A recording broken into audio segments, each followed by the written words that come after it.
പിതൃപുത്ര പരിശുദ്ധ റൂഹായുടെ തിരുനാമം വാഴ്ത്തപ്പെടട്ടെ.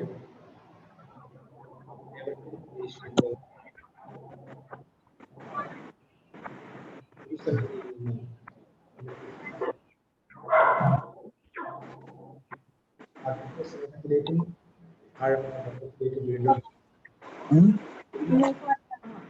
അവസരം ലഭിച്ചതിൽ കർത്താവിനെ സ്തുതിക്കുന്നു. മത്തായിയുടെ സുവിശേഷം 24-ാമത്തെ അധ്യായമാണ് നമ്മൾ പഠന വിധേയമാക്കിയിരിക്കുന്നത്. അതിൻ്റെ 1 മുതൽ 14 വരെയുള്ള വാക്യങ്ങൾ നമ്മൾ വായിക്കുകയുണ്ടായി. ഇന്ന് മത്തായിയുടെ സുവിശേഷം 24-ാം അധ്യായത്തിൻ്റെ 15 മുതൽ അത് 4 വരെയുള്ള വാക്യങ്ങൾ നമ്മൾ ചിന്തയ്ക്ക് വേണ്ടി എടുക്കുകയാണ്. നമുക്ക് വേഴ്സ് ബൈ വേഴ്സ് ആയിട്ട് എല്ലാ കാര്യങ്ങളെയും പഠിക്കാനുള്ള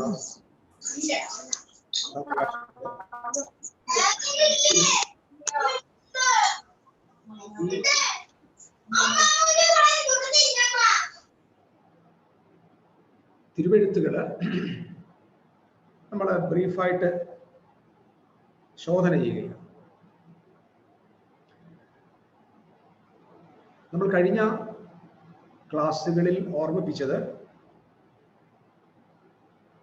യെരുശലേമിന്റെ നാശത്തെക്കുറിച്ച് യേശു സംസാരിക്കുക. യെരുശലേം ദേവാലയത്തിന്റെ മേൽ കല്ല് ശേഷിക്കാതെ അത് മുറ്റുമായി നശിച്ചു പോകും എന്ന് കർത്താവ് സംസാരിക്കുന്നതായിട്ടും, അപ്പം അതിൻ്റെ അടയാളം എന്താണ് എന്ന് യേശുവിനോട് ചോദിക്കുകയാണ്. ആ ചോദ്യത്തിന് മറുപടിയായി നമ്മുടെ കർത്താവ് പറയുന്ന അടയാളങ്ങളെയാണ് നമ്മൾ മത്തായിയുടെ സുവിശേഷം 24-ലും മർക്കോസ് 13-ലും ലൂക്കോസ് 21-ലും വായിക്കുന്നത്. 3 പ്രധാന അധ്യായങ്ങൾ ഈ ഒരു പ്രധാന വിഷയത്തെയാണ് ചൂണ്ടിക്കാണിക്കുന്നത്. അപ്പോൾ മത്തായിയുടെ സുവിശേഷം 24-ൽ നമ്മൾ 14 വരെയുള്ള വാക്യങ്ങളിൽ ദൈവത്തിന്റെ വചനം വെച്ചുകൊണ്ട് തിരുവെഴുത്തുകൾ കൊണ്ട് തന്നെയാണ് നമ്മൾ തെളിയിച്ച് പഠിച്ചു പോകുന്നത്. ഇവിടെ നമ്മൾ മനസ്സിലാക്കേണ്ടതായ പ്രധാനപ്പെട്ട ചില ചിന്തകളും കൂടെ ഇന്ന് നമ്മൾ ചിന്തയ്ക്ക് വേണ്ടി എടുക്കുക. അതായത് 24-ാം അധ്യായത്തിന്റെ 15 മുതലുള്ള വാക്യങ്ങൾ, മർക്കോസിന്റെ സുവിശേഷം 13-ന്റെ 14 മുതൽ 23 വരെയുള്ള വാക്യങ്ങൾ, ലൂക്കോസിന്റെ സുവിശേഷം 21-ാം അധ്യായത്തിന്റെ 20 മുതൽ 24 വരെയുള്ള വാക്യങ്ങൾ, താഴോട്ടുള്ള ഭാഗങ്ങളിലും പ്രധാനമായിട്ട് ഇവിടെ പറയുന്ന ഒരു കാര്യം, ദാനിയേൽ പ്രവാചകൻ മുഖാന്തരം അരുളി ചെയ്തതുപോലെ കർത്താവ് കോർ സബ്ജക്റ്റിലേക്ക് കടന്നു വരിക. അടയാളങ്ങൾ പറഞ്ഞു, ആരും തെറ്റിക്കാതിരിക്കാൻ സൂക്ഷിക്കണം, എന്റെ പേരെടുത്ത് അനേകർ വന്ന് നിങ്ങളെ തെറ്റിക്കും, യുദ്ധങ്ങൾ ഉണ്ടാകും, യുദ്ധശ്രുതികളെ കുറിച്ച് കേൾക്കും, ഭൂകമ്പം ഉണ്ടാകും, മഹാവ്യാധികൾ ഉണ്ടാകും, രാജ്യം രാജ്യത്തോടും ജാതി ജാതിയോടും എതിർക്കും, ക്ഷാമം ഉണ്ടാകും, ഭൂകമ്പം ഉണ്ടാകും. ഇതൊക്കെ ഈറ്റുനോവിന്റെ ആരംഭമാണ്. നിങ്ങളെ കൊല്ലും, അവസാനത്തോളം സഹിച്ചു നിൽക്കുന്നവൻ രക്ഷിക്കപ്പെടും. രാജ്യത്തിന്റെ സുവിശേഷം സകല ലോകത്തിലും സർവ്വലോകവും സാക്ഷ്യത്തിനായി പ്രസംഗിക്കപ്പെടും. അപ്പോൾ അവസാനം വരും. ആ പദപ്രയോഗങ്ങൾ നമ്മൾ വിശദീകരിക്കുന്നത്. ഇവിടെ ഇനി നമ്മൾ കാണേണ്ടതായ അടുത്ത വിഷയം, ദാനിയേലിന്റെ പ്രവചനത്തിൽ പ്രവചിച്ചിരുന്ന ഒരു പ്രവചനം കർത്താവ് ഇവിടെ ഉദ്ധരിക്കുകയാണ്. ദാനിയേൽ പ്രവാചകൻ മുഖാന്തരം അരുളി ചെയ്തതുപോലെ ശൂന്യമാക്കുന്ന മ്ലേച്ഛത വിശുദ്ധ സ്ഥലത്ത് നിൽക്കുന്നത് നിങ്ങൾ കാണുമ്പോൾ, ശൂന്യമാക്കുന്ന മ്ലേച്ഛത വിശുദ്ധ സ്ഥലത്ത് നിൽക്കുന്നത് നിങ്ങൾ കാണുമ്പോൾ നിങ്ങൾ വായിക്കുന്നവൻ ചിന്തിച്ചു കൊള്ളട്ടെ. അപ്പം ശൂന്യമാക്കുന്ന മ്ലേച്ഛത എവിടെ നിൽക്കുന്നത് കാണുമ്പോൾ? ഹോളി പ്ലേസിൽ നിൽക്കുന്നത് കാണുമ്പോൾ. ഇത് ദാനിയേൽ പ്രവാചകൻ എവിടെയാണ്, എന്താണ് സൂചിപ്പിച്ചിരിക്കുന്നത് നമ്മളെന്ന് നോക്കാൻ ആഗ്രഹിക്കുക. ദാനിയേൽ പ്രവാചകൻ അരുളി ചെയ്തതുപോലെ എന്നാണല്ലോ കർത്താവ് ആ വാക്യത്തെ ഉദ്ധരിക്കുന്നത്. ദാനിയേലിന്റെ പ്രവചനം 9-ാമത്തെ അധ്യായം 26ഉം 27ഉം വാക്യങ്ങൾ. ദാനിയേൽ പ്രവചനം 9-ാം അധ്യായത്തിന്റെ 26ഉം 27ഉം വാക്യങ്ങൾ.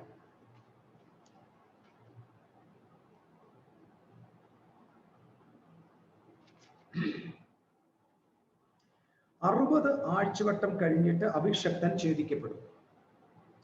അവന് ആരും ഇല്ലെന്ന് വരും. പിന്നെ വരുവാനിരിക്കുന്ന പ്രഭുവിന്റെ പടജനം നഗരത്തെയും വിശുദ്ധ മന്ദിരത്തെയും നശിപ്പിക്കും. അവന്റെ അവസാനം ഒരു പ്രളയത്തോടുകൂടെ ആയിരിക്കും. ആ അവസാനത്തോളം യുദ്ധം ഉണ്ടാകും. ശൂന്യങ്ങളും നിർണയിക്കപ്പെട്ടിരിക്കുന്നു. അവൻ ഒരു ആഴ്ചവട്ടത്തേക്ക് പലരോടും നിയമത്തെ കഠിനമാക്കും. ആഴ്ചവട്ടത്തിന്റെ മധ്യേ അവൻ ഹനനയാകവും ഭോജനയാകവും നിർത്തലാക്കി കളയും. മ്ലേച്ഛതയുടെ ചിറകിന്മേൽ ശൂന്യമാക്കുന്നവൻ വരും. മ്ലേച്ഛതയുടെ ചിറകിന്മേൽ ശൂന്യമാക്കുന്നവൻ വരും. നിർണയപ്പെട്ടിരിക്കുന്ന സമാപ്തിയോളം ശൂന്യമാക്കുന്നവന്റെ മേൽ കോപം ചൊരിയും. ഇവിടെ 70 ആഴ്ചവട്ടം എന്നൊരു പഠനമുണ്ട്. അത് നമ്മുടെ ഒരു ദിവസത്തെ പഠനമായിട്ട് ഞാനത് അടുത്ത ദിവസങ്ങളിൽ എവിടെയെങ്കിലും പറയാം. 70 ആഴ്ചവട്ടം എങ്ങനെയാണ് ഫുൾഫിൽ ആയത്, ഇതൊക്കെ പ്രാധാന്യം അർഹിക്കുന്ന വിഷയങ്ങളാണ്. അതുകൊണ്ട് ഞാൻ ആ സബ്ജക്റ്റിലേക്ക് പോകുന്നില്ല. ഇവിടെ ആഴ്ചവട്ടത്തിന്റെ മധ്യത്തിൽ അവൻ ഹനനയാഗങ്ങളും ഭോജനയാഗങ്ങളും നിർത്തലാക്കി കളയുന്നുണ്ട്. ഇത് യേശുക്രിസ്തുവിനെ കുറിച്ചുള്ളതായ പ്രവചനമാണ്. അത് ഞാൻ പിന്നെ വിശദീകരിച്ചോളാം.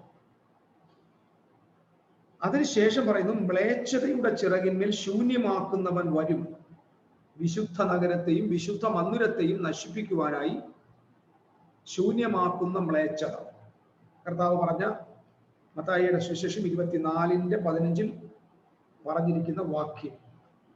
അതുപോലെ തന്നെ 11-ാം അധ്യായം ദാനിയേലിന്റെ പ്രവചനം 11-ാം അധ്യായത്തിന്റെ 31-ാമത്തെ വാക്യം നോക്കി, അവൻ അയച്ച സൈന്യങ്ങൾ അണിനിരന്നു വിശുദ്ധ മന്ദിരമായ കോട്ടയെ അശുദ്ധമാക്കി നിരന്തര ഹോമം നിർത്തൽ ചെയ്തു. ശൂന്യമാക്കുന്ന മ്ലേച്ഛ വിഗ്രഹത്തെ പ്രതിഷ്ഠിക്കും. ശൂന്യമാക്കുന്ന മ്ലേച്ഛ വിഗ്രഹത്തെ പ്രതിഷ്ഠിക്കും. അപ്പം ശൂന്യമാക്കുന്ന മ്ലേച്ഛത 12-ാം അധ്യായത്തിന്റെ 11-ാമത്തെ വാക്യം, നിരന്തര ഹോമയാഗം നിർത്തലാക്കുകയും ശൂന്യമാക്കുന്ന മ്ലേച്ഛ ബിംബത്തെ പ്രതിഷ്ഠിക്കുകയും ചെയ്യുന്ന കാലം മുതൽ 1290 ദിവസം വരെ, 1290 ദിവസം വരെ, ഏകദേശം 3.5 വർഷം. ആഴ്ചവട്ടത്തിന്റെ 1-ാം നാൾ, ഈ ഒരു പദപ്രയോഗം വെച്ചിട്ടാണ് 7 വർഷത്തെ മഹോപദ്രവ കാലം ഉണ്ടാകാൻ പോകുന്നു എന്ന് സൂചിപ്പിച്ചിരിക്കുന്നത്. വാസ്തവത്തിൽ 7 വർഷത്തെ മഹോപദ്രവ കാലം എന്ന ആ കാലഘട്ടത്തെ കുറിച്ച് പറയുമ്പോൾ 3.5 വർഷമാണ് അത് കഠിനമായിരിക്കുന്നതെന്ന് ഇവിടെ ചില വാക്യങ്ങളുടെ സൂചനകളിൽ ലഭ്യമാണത് കൃത്യവുമാണ്. ഈ അബോമിനേഷൻ ഓഫ് ഡിസോലേഷൻ എന്താണ് ഈ ശൂന്യമാക്കുന്ന മ്ലേച്ഛത? വിശുദ്ധ നഗരത്തെയും വിശുദ്ധ മന്ദിരത്തെയും നശിപ്പിക്കുവാനായിട്ട് ഒരു പ്രഭു വരുന്നു എന്ന് വിശുദ്ധ ബൈബിളില് സൂചിപ്പിക്കുകയാണ്. മത്തായിയുടെ സുവിശേഷത്തിൽ അവൻ പറഞ്ഞ എങ്ങനെയാണ്, when you see standing in the holy place the abomination that causes desolation. മത്തായിയിൽ അങ്ങനെ പറഞ്ഞത്. അതായത് വിശുദ്ധ സ്ഥലത്ത് നിൽക്കുന്നത് നിങ്ങൾ കാണുന്നു. മർക്കോസ് പറഞ്ഞു when you see the abomination that causes desolation, നാശമുണ്ടാക്കുന്ന മ്ലേച്ഛത അത് നിങ്ങൾ കാണുമ്പോൾ. ലൂക്കോസ് പറഞ്ഞു when you see Jerusalem being, അതായത് ലൂക്കോസിന്റെ സുവിശേഷത്തിൽ അത് ഒരിക്കലും ദൈവാലയത്തിൽ നിൽക്കുന്നു എന്നല്ല പറഞ്ഞിരിക്കുന്നത്, മറിച്ച് Jerusalem being surrounded by armies, അതായത് യെരൂശലേമിന് ചുറ്റും സൈന്യങ്ങൾ വന്നുകൂടുമ്പോൾ അതിന്റെ നാശം അടുത്തിരിക്കുന്നു എന്ന് അറിഞ്ഞുകൊള്ളുവീൻ. അപ്പോൾ അവിടെ ശൂന്യമാക്കുന്ന മ്ലേച്ഛത അത് വരുമ്പോ അതിനുശേഷം ഏകദേശം ഒരു 3.5 വർഷക്കാലം കഠിനമായ ശോധനയും കഠിനമായ അപകടങ്ങളും ദുരിതങ്ങളും കഷ്ടവും അഹോപദ്രവം സംഭവിക്കാൻ പോവാതെ 1290 വർഷങ്ങൾ, 90 ദിവസങ്ങൾ, 3.5 വർഷക്കാലം. അപ്പം ഈ 3.5 വർഷത്തെ ഉപദ്രവം സംഭവിക്കുമ്പോൾ കർത്താവ് തന്റെ ശിഷ്യന്മാരോട് പറഞ്ഞിരിക്കുന്നതായ ഒരു കാര്യം എന്താണ്? ഇത് പറഞ്ഞു വരുന്നത് എന്തിനാന്ന് ചോദിച്ചാൽ, വായിക്കുന്നത് ചിന്തിച്ചുകൊണ്ട്, അന്ന് യഹൂദ്യയിൽ ഉള്ളവർ മലകളിലേക്ക് ഓടിപ്പോകട്ടെ. പ്രിയപ്പെട്ടവരെ, ഈ തിരുവെഴുത്തുകൾ നിങ്ങൾ പഠിക്കുമ്പോൾ ഇത് യേശുക്രിസ്തുവിന്റെ ഈ ഇനിയും വരാൻ പോകുന്ന വരവിനെ കുറിച്ചാണെന്നും ഒക്കെ പഠിക്കുന്ന ഒത്തിരി ആളുകളുണ്ട്. ഞാൻ ഒരു വലിയ വിഷയം, ഒരു വലിയ ധാരണ നിങ്ങളുടെ മനസ്സിൽ നിന്ന് മനസ്സിലാക്കിക്കാനായിട്ട് ശ്രമിക്കും. ഈ ശൂന്യമാക്കുന്ന മ്ലേച്ഛത വിശുദ്ധ സ്ഥലത്ത് നിൽക്കുന്നത് നിങ്ങൾ കാണുമ്പോൾ എന്ന് പറയുന്ന ഈ ചിന്തകൾ നിലവിൽ അന്നുണ്ടായിരുന്ന യെരൂശലേം ദേവാലയത്തെയും വിശുദ്ധ സ്ഥലത്തെയും അവരുടെ ദേശത്തെയും നശിപ്പിക്കാനായിട്ട് ഒരു പ്രഭു വരുന്നു എന്നതിനെ കുറിച്ചാണ്. ഫ്യൂച്ചറിസ്റ്റിക് വ്യൂ, അതായത് ഈ പ്രവചനങ്ങളെല്ലാം ഭാവിയിൽ സംഭവിക്കുവാനുള്ളതാണ് എന്ന് പഠിപ്പിക്കുന്ന കൂട്ടരാണ് നമ്മുടെ കൂടെയുള്ള ബഹുഭൂരിപക്ഷം ആളുകൾ. ബഹുഭൂരിപക്ഷം ആളുകളും അത് തന്നെയാണ്. ആ ചിന്തയിൽ നിന്ന് നമ്മൾ ഈ വാക്യങ്ങളെ വിശദീകരിച്ചാൽ, ഇന്ന് ഒരിക്കലും ദൈവത്തിന്റെ ആലയം എന്നൊന്ന് യെരൂശലേമിൽ ഇല്ല. യെരൂശലേമിൽ ദൈവാലയമില്ല. AD 70 അവർക്ക് ആലയം നഷ്ടപ്പെട്ടു. ആ യുദ്ധം അവസാനിച്ചത് ഏകദേശം 132 AD. 2 യുദ്ധങ്ങളാണ്. AD 70 AD 132 യുദ്ധം നടന്നു. അങ്ങനെയാണ് യെരൂശലേമിനെ, യഹൂദന്മാരെ അവിടെ നിന്ന് മൊത്തം സ്കാറ്റർ ചെയ്ത് കളഞ്ഞു. അപ്പം അതിനുശേഷം ഒരു ആലയം പണിയാനായിട്ട് അവിടെ ഇതുവരെയും അവർക്ക് അവസരം ലഭിച്ചിട്ടില്ല. AD 705 ആയപ്പോൾ ഇസ്ലാമിക സാമ്രാജ്യം, അതിന്റെ ഖലീഫ യെരൂശലേമിനെ പിടിച്ചടക്കി. മുൻപ് യെരൂശലേം ആലയം ഉണ്ടായിരുന്ന സ്ഥലത്ത് നമ്മൾ ഇന്ന് കാണുന്ന അലാസ്ക മോസ്ക്, നമ്മളിപ്പോൾ ഇസ്രായേലിലെ കലാപത്തെ കുറിച്ച് അറിയാം, പലസ്തീനികൾ അവിടെ വന്ന് നടത്തിയ കാര്യങ്ങൾ നമ്മളിപ്പോൾ റീസെന്റ് ആയിട്ട് കേട്ടോണ്ടിരിക്കും. അവിടെ ഒരു മോസ്ക് നിൽപ്പുണ്ട്. അത് യെരൂശലേം ദേവാലയം നിന്ന സ്ഥലത്ത് ആണിപ്പോൾ നിൽക്കുന്നത്.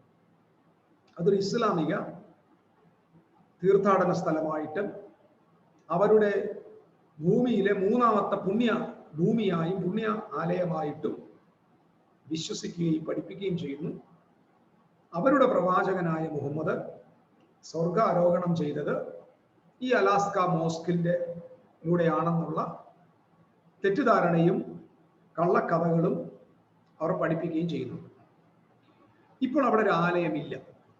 നിങ്ങളൊരു ഈ തിരുവെഴുത്തുകളെ നമ്മളെ കൊണ്ടുപോകുന്നത് നിങ്ങളെ മനസ്സിലാക്കിക്കണം. അതായത് നമ്മുടെ കർത്താവായ യേശു ക്രിസ്തു വരുന്നതിന് മുമ്പ് എന്ത് സംഭവിക്കണം? ഇനി ശൂന്യമാക്കുന്ന മ്ലേച്ഛത ഇനിയും അവിടെ വന്ന് നിൽക്കണം എന്ന് നമ്മൾ ഇത് ഫുൾഫിൽ ആകാനുള്ളതാണെന്ന് വിചാരിച്ചിരിക്കുന്ന ഒത്തിരി ആളുകളുണ്ട്. 2 മത്തായിയുടെ സുവിശേഷം 24-ാം അധ്യായം ഡുവൽ ഫുൾഫിൽമെന്റ് ആണ്. 2 പ്രാവശ്യം ആവർത്തിക്കപ്പെടേണ്ട കാര്യമാണെന്ന് പഠിപ്പിക്കുന്ന ഭാവി ഭാവിയിൽ ഇത് സംഭവിക്കാൻ പോകുന്നു എന്ന് പറയുന്ന ഫ്യൂച്ചറിസ്റ്റിക് വ്യൂവിൽ ജീവിക്കുന്ന ആളുകൾ അല്ലെങ്കിൽ പഠിപ്പിക്കുന്ന ആളുകൾ അത് അങ്ങനെ ചിന്തിക്കുന്നു. ഇവിടുത്തെ പ്രധാനപ്പെട്ട ഒരു രസകരമായ കാര്യം, ദാനിയേൽ പ്രവാചകൻ പറഞ്ഞത് ശൂന്യമാക്കുന്ന മ്ലേച്ഛത വിശുദ്ധ സ്ഥലത്ത് നിൽക്കുന്നത് നിങ്ങൾ കാണുമ്പോൾ എന്ന് പറയുന്ന ആ പ്രവചനങ്ങൾ നീ അടച്ചു മുദ്രയിട്ടേക്കണം, അത് ഇപ്പോൾ സംഭവിക്കാനുള്ളതല്ല എന്ന് പറഞ്ഞ് വിടുകയാ. കാരണം അത് AD 70 സംഭവിക്കേണ്ട കാര്യം. കാരണം ഇന്ന് അവിടെ ഒരു ആലയമില്ല. ഈ തിരുവെഴുത്ത് ഇനി നിവർത്തിയാകണമെങ്കിൽ വലിയ ഒരു പ്രശ്നം, യെരുശലേമിൽ ഒരു ആലയം ഉണ്ടാകണം. എല്ലാ പ്രിയപ്പെട്ടവരും ശ്രദ്ധിക്കണം, ഈ ബുദ്ധിയും ജ്ഞാനവും കഴിവും ഒക്കെ ദൈവം നമുക്ക് മതത്തിന്റെ ഏതെങ്കിലും ഒരു ബന്ധനത്തിൽ കൊണ്ടുപോയി ഒതുക്കി വെക്കാനുള്ളതല്ല. ഏതെങ്കിലും ഒരു മത സംവിധാനത്തിന്റെ ചിന്തയ്ക്ക് നമ്മുടെ ബുദ്ധിയെ കൊണ്ടുവന്ന് പണയം വെക്കരുത്. അത് ക്രിസ്തീയ മതത്തിൻ്റെതാണെങ്കിൽ നമുക്ക് വ്യക്തമായി വിശുദ്ധ തിരുവെഴുത്തുകളെ ശോധന ചെയ്യാനുള്ള കഴിവ് വേണം. അത് വിശ്വാസികൾക്ക് ഈ കാലഘട്ടത്തിൽ ഇല്ലാതെ പോയി എന്നതാണ് ഏറ്റവും വലിയൊരു വസ്തുത. പ്രിയപ്പെട്ടവരെ, ഇത് സംഭവിക്കാനുള്ള കാര്യമാണെങ്കിൽ ഇനിയും അവിടെ എന്ത് വേണം? വിശുദ്ധ സ്ഥലം എന്നൊന്നുണ്ടാകണം. വിശുദ്ധ സ്ഥലം എന്നൊന്നുണ്ടാകണം. വിശുദ്ധ സ്ഥലം ഉണ്ടാകണം, ദൈവാലയം ഉണ്ടാകണം. ആ ദൈവാലയത്തിനകത്ത് ആര് വന്ന് നിൽക്കും? ശൂന്യമാക്കുന്ന മ്ലേച്ഛത, പ്രഭുവിന്റെ സൈന്യം. പ്രഭുവിന്റെ സൈന്യം എന്ന് പറഞ്ഞാൽ ആരാ? ഒരു മ്ലേച്ഛ ബിംബത്തെ കൊണ്ടുവന്ന് സ്ഥാപിക്കും. ഞാൻ നിലവിലുള്ള കഥ പറയുക. അപ്പം ഇനി ഒരു പുതിയ യെരുശലേമിൽ അവിടെ ഒരു ആലയം സ്ഥാപിക്കപ്പെടാൻ പോവുകയാണ്. നമ്മുടെ കരിസ്മാറ്റിക് ഫുൾ ഗോസ്പൽ ക്രിസ്ത്യൻ സമൂഹം എല്ലാവരും വലിയ പ്രതീക്ഷയോടെ പ്രാർത്ഥിച്ചുകൊണ്ടിരിക്കുക, കർത്താവ് യെരുശലേമിൽ ആലയം പണിയണം, യെരുശലേമിൽ ആലയം പണിയണം. ഞാനും അതിനെക്കുറിച്ച് ദീർഘവർഷങ്ങൾ ആ വിഷയങ്ങൾ പഠിച്ചിട്ടുണ്ട്. ആ ആലയത്തിന്റെ പണിയുടെ പുരോഗതി, അതിന്റെ ആദ്യത്തെ stone, first stone, corner stone, അവിടെ ശുശ്രൂഷ ചെയ്യുവാനായിട്ട് പുരോഹിത വൃന്ദത്തെ വേർതിരിച്ചതായ ജീനിയോളജിക്കൽ സ്റ്റഡീസ്, അവിടെ യാഗം നടത്തുവാനുള്ള ചുമന്ന പശുവിനെ കണ്ടുപിടിച്ചത്, റെഡ് ഐഫർ, ലോകത്തിന്റെ വിവിധ ഭാഗങ്ങളിൽ ചിതറിക്കിടന്നിരുന്ന ലേവ്യ പൗരോഹിത്യത്തെ തിരിച്ചു കൊണ്ടുവരിക എന്നിത്യാദി സംഭവങ്ങളെല്ലാം യെരുശലേമിൽ നടന്നു കഴിഞ്ഞു. അത് യഹൂദൻ ചെയ്തുകൊണ്ടിരിക്കുക. നമ്മുടെ ക്രൈസ്തവരുടെ പ്രത്യേകത, നമ്മൾ അതിങ്ങനെ വീക്ഷിച്ചുകൊണ്ടിരിക്കുക. എന്താ? ഇവിടെ ആലയം പണിയണം, ആലയം പണിയണം. അടുത്തത് ഇപ്പം അവർ പറയുന്നത് എന്താണെന്ന് അറിയുമോ? ഒരു ലോകമഹായുദ്ധം ഉണ്ടാകാൻ പോവുകയാണ്. അങ്ങനെ കാരണം ഈ അലാസ്ക മോസ്കോ അവിടെ ഇരിക്കുന്നിടത്തോളം കാലം അവിടെ ആലയം പണി നടക്കത്തില്ല. അവിടെ രക്തച്ചൊരിച്ചിൽ മാത്രമേ നടക്കത്തുള്ളൂ. അപ്പം സമാധാന കരാറിലേക്ക് ഒപ്പിടും എന്ന് വിചാരിച്ചിരിക്കുക. അലാസ്ക മോസ്ക് പൊളിച്ചു കളയണം, അവിടെ പൊളിച്ചു കളയാൻ സമ്മതിക്കത്തില്ല. പൊളിച്ചു കഴിഞ്ഞാൽ പിന്നെ അത് വലിയ പ്രശ്നമാകും. അപ്പൊ സമാധാന സന്ധി വരണം. അപ്പം ഇസ്ലാമിക രാജ്യങ്ങളുമായിട്ടൊരു സമാധാന സന്ധിയിൽ വന്ന് അവിടെ ഒരു ആലയം പണിയാനുള്ള, പൊളിച്ചു കളയാതെ അല്ലെങ്കിൽ ബാക്കിയുള്ള സ്ഥലത്തെങ്കിലും പണിയാൻ ഒരു അവസരം ഉണ്ടാകണം. അപ്പം നമ്മൾ ഈ ഇടയ്ക്ക് UAE-യുമായിട്ടും മറ്റ് ബഹ്റൈൻ, സൗദിയൊക്കെ ആയിട്ട് ഇസ്രായേൽ ഒരു സമാധാന സന്ധിയിലും ഒക്കെ വന്നപ്പോൾ നമ്മുടെ ആളുകൾക്ക് ഇച്ചിരി ഹാപ്പിയായി. സ്തോത്രം, ഞങ്ങളുടെ ആലയം പണി നടക്കാൻ പോകും.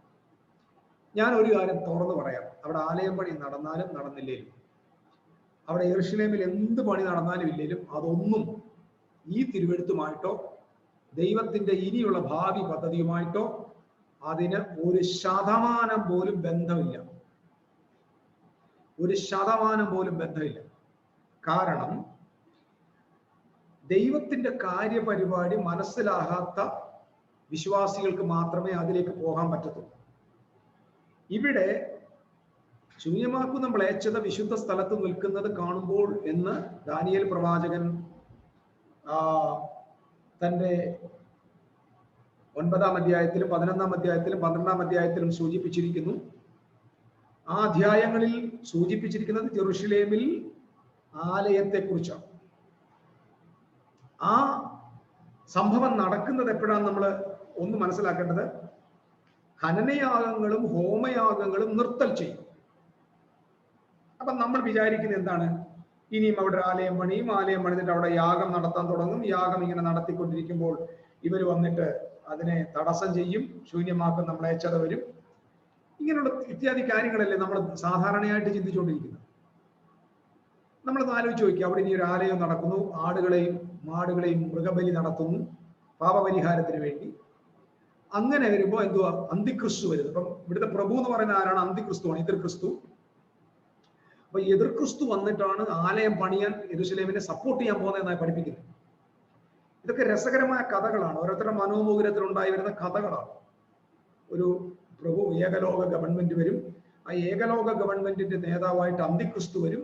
അപ്പൊ അന്തിക്രിസ്തു വന്ന് ആലയത്തിന്റെ പണിയൊക്കെ ചടപടാന്ന് നടക്കും. അതിനു മുമ്പ് നമ്മളങ്ങ് പറന്നു പോകും. ഈ സഭയ്ക്കൊരു പ്രത്യാശയുണ്ട്, ഞങ്ങൾ പറന്നു പോകും, ഞങ്ങൾ പറന്നു പോകി പിന്നെ നമ്മൾ ഇത് പറഞ്ഞു നടക്കണ്ട. ഈ പറന്നു പോയതിന് ശേഷമുള്ള കഥ നമ്മൾ പറയേണ്ട ആവശ്യമുണ്ട്. ഈ ചത്ത കൊച്ചിന്റെ ജാതകം പിന്നെയും പറയേണ്ട ആവശ്യമുണ്ട്. അപ്പൊ ചർച്ച് അതിനു മുമ്പ് അങ്ങ് പറന്നു പോകുമെന്ന് പറയുകയും പോയ ശേഷമുള്ള കാര്യങ്ങൾ ഇവിടെ പറഞ്ഞ് ജനത്തെ പേടിപ്പിക്കുക. അപ്പൊ ഇതൊരു ഭീഷണിയോ, ഇതെന്താണ്? ഇത് മാനിപ്പുലേഷൻ ആണോ? ഇത് എക്സ്പ്ലോയിറ്റിംഗ്, ജനങ്ങളുടെ വൈകാരികതയെ എക്സ്പ്ലോയിറ്റ് ചെയ്യല്ലേ ആക്ച്വലി. അപ്പൊ ആന്റി ക്രൈസ്റ്റ് വരുമെന്നും ആന്റി ക്രൈസ്റ്റ് അവന്റെ ഒരു ബിംബം കൊണ്ടുവന്ന് അവിടെ നാട്ടുവെന്നും ആ ബിംബം നാട്ടു, ഇത് ശ്രദ്ധിക്കണം, ഇതൊക്കെ ബിംബം നാട്ടുവെന്നും ആ ബിംബത്തെ നമസ്കരിക്കാത്തവരെ എല്ലാവരെയും കൊന്നുകളയുമെന്നൊക്കെയുള്ള പഠനങ്ങളാണ്. വളരെ വിചിത്രമായ പഠനങ്ങളാണ് പോകുന്നത്. പക്ഷേ നിങ്ങൾ ഈ ദാനിയേൽ പ്രവചനത്തിലെ ആ വാക്യത്തിലേക്ക് ഒന്ന് വന്നു നോക്കി, അവിടെ എഴുതി വെച്ചിരിക്കുന്നു നോക്കി. 9:26 പറഞ്ഞിരിക്കുന്നത് എന്താ? ആഴ്ചവട്ടത്തിന്റെ 60 ആഴ്ചവട്ടം കഴിഞ്ഞിട്ട് 62 ആഴ്ചവട്ടം, 70 ആഴ്ചവട്ടമാണ്. അപ്പൊ അവസാനത്തെ 7 ആഴ്ചവട്ടമാണ്.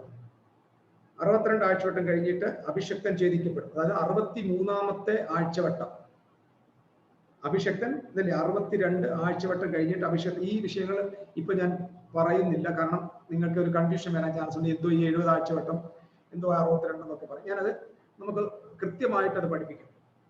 ഇവിടെ എന്തായാലും ഒരു കാര്യം, 62ാമത്തെ ആഴ്ചവട്ടമാണ്. ഒരാഴ്ചവട്ടം എന്ന് പറഞ്ഞു കഴിഞ്ഞാൽ 7 വർഷമാണ്. നിങ്ങൾ മനസ്സിലാക്കണം, 7 വർഷം, 7 വർഷം. അപ്പം യേശു ക്രിസ്തു ഭൂമിയിലായിരുന്നു 33.5 വർഷം ജീവിച്ചിരുന്നു. 33.5 വർഷം ഈ ലോകത്തിലുണ്ടായിരുന്നു. 3.5 വർഷത്തെ മിനിസ്ട്രി. അപ്പം അത് കഴിഞ്ഞപ്പോഴാണ്, അതിന്റെ നടുവിലാണ് യേശു ക്രിസ്തു കൊല്ലപ്പെടുന്നത്. അതായത് ആ ആഴ്ചവട്ടത്തിന്റെ 63ാമത്തെ ആഴ്ചവട്ടത്തിന്റെ നടുവിലാണ് കർത്താവ് 62 കഴിഞ്ഞുള്ള അടുത്ത ഹാഫിൽ വരുമ്പോഴാണ് ക്രിസ്തു ഛേദിക്കപ്പെടുന്നത്. അങ്ങനെയല്ലേ എഴുതിയിരിക്കുന്നത്? 62ാമത്തെ ആഴ്ചവട്ടം കഴിഞ്ഞിട്ട് അഭിഷക്തൻ ഛേദിക്കപ്പെടും. അത് ക്രിസ്തുവിന്റെ മരണത്തെ കുറിച്ചാണ്. ആ ക്രിസ്തുവിന്റെ മരണത്താലാണ് എന്ത് നീങ്ങിയത്? ഭോജനയാവോ ഹനനയാവോ നിർത്തലായത്. അത് സ്പിരിച്വലി സംഭവിച്ച കാര്യം. യേശു ക്രിസ്തു അവന്റെ കാൽവരി മരണത്താലാണ് യാഗങ്ങൾക്ക് അവസാനം വന്നത്. ഈ ചിന്തയെ നമ്മൾ പഠിപ്പിച്ചിട്ട് ആന്റി ക്രൈസ്റ്റ് വന്ന് ആന്റി ക്രൈസ്റ്റ് ആരാധനയെ സ്റ്റോപ്പ് ചെയ്യുമെന്നാക്കി. ഈ വിഷയം ഞാൻ പിന്നെ അടുത്ത ക്ലാസ്സിൽ പ്രധാനമായിട്ട് മനസ്സിലാക്കുക. എതിർ ക്രിസ്തു എന്ന ഒരാളല്ല ഇവിടുത്തെ ശൂന്യമാക്കുന്ന മ്ലേച്ഛത. അത് പ്രഭുവിന്റെ ജനമാണ്, പടജനമാണ്. അവർ വന്ന വിശുദ്ധ നഗരത്തെയും വിശുദ്ധ മന്ദിരത്തെയും തകർത്ത് കളയും. ഇനി ശ്രദ്ധിക്കേണ്ട കാര്യം, ആന്റി ക്രൈസ്റ്റ് വരുന്നു. ആന്റി ക്രൈസ്റ്റ് വന്നിട്ട് അവിടെ എന്ത് ചെയ്യാൻ പോവാ? അവിടെ യെരൂശലേമിൽ ഇങ്ങനെ താൻ ദൈവമാണെന്ന് പറഞ്ഞിരിക്കുന്നു. അപ്പം അതിനെ നമസ്കരിക്കാത്തവരെ എല്ലാവരെയും കൊല്ലുന്നു. അവനെ വണങ്ങുന്നവർക്ക് മുദ്ര കൊടുക്കുന്നു. മുദ്ര ഏൽക്കാത്തവർക്ക് വാങ്ങുവാനോ വിൽപ്പാനോ കഴിയാത്ത സാഹചര്യങ്ങൾ ഉണ്ടാവുന്നു. എന്നിത്യാദി പഠനങ്ങളിലേക്ക് ഈ വാക്യങ്ങൾ വെച്ചുകൊണ്ട് തന്നെയാണ് നമ്മുടെ ആളുകൾ യാത്ര തുടർന്നുകൊണ്ടിരിക്കുന്നത്. വളരെ മനോഹരമായ പഠനമാണ്, കേൾക്കാൻ നല്ല രസകരമാണ്. ശരിയാ, അവിടെ ഇനി ആലയം ഉണ്ടാവും. എൻ്റെ പ്രിയപ്പെട്ടവരെ, എന്താ ദൈവത്തിന്റെ ഉദ്ദേശം? AD 70 യെരൂശലേം എന്ന് പറയുന്ന ആ നഗരം, യെരൂശലേം എന്ന് പറയുന്ന പട്ടണം, ആ വലിയ മനുഷ്യനിർമ്മിതമായ ആ ദൈവാലയത്തെ നീക്കി. എന്തുകൊണ്ട് കർത്താവ് അതിനെ നീക്കി എന്ന് ആദ്യം മനസ്സിലാക്കണം. അത് നീക്കി ഇതിന്റെ കാരണം ഞാനത് ബൈബിളിലെ ഒരു വാക്യത്തിൽ നിന്ന്, നമ്മളത് വായിച്ചിട്ടുള്ളതാണെങ്കിലും കുറച്ചും കൂടെ നിങ്ങൾക്ക് മനസ്സിലാക്കാൻ വേണ്ടി തന്നെ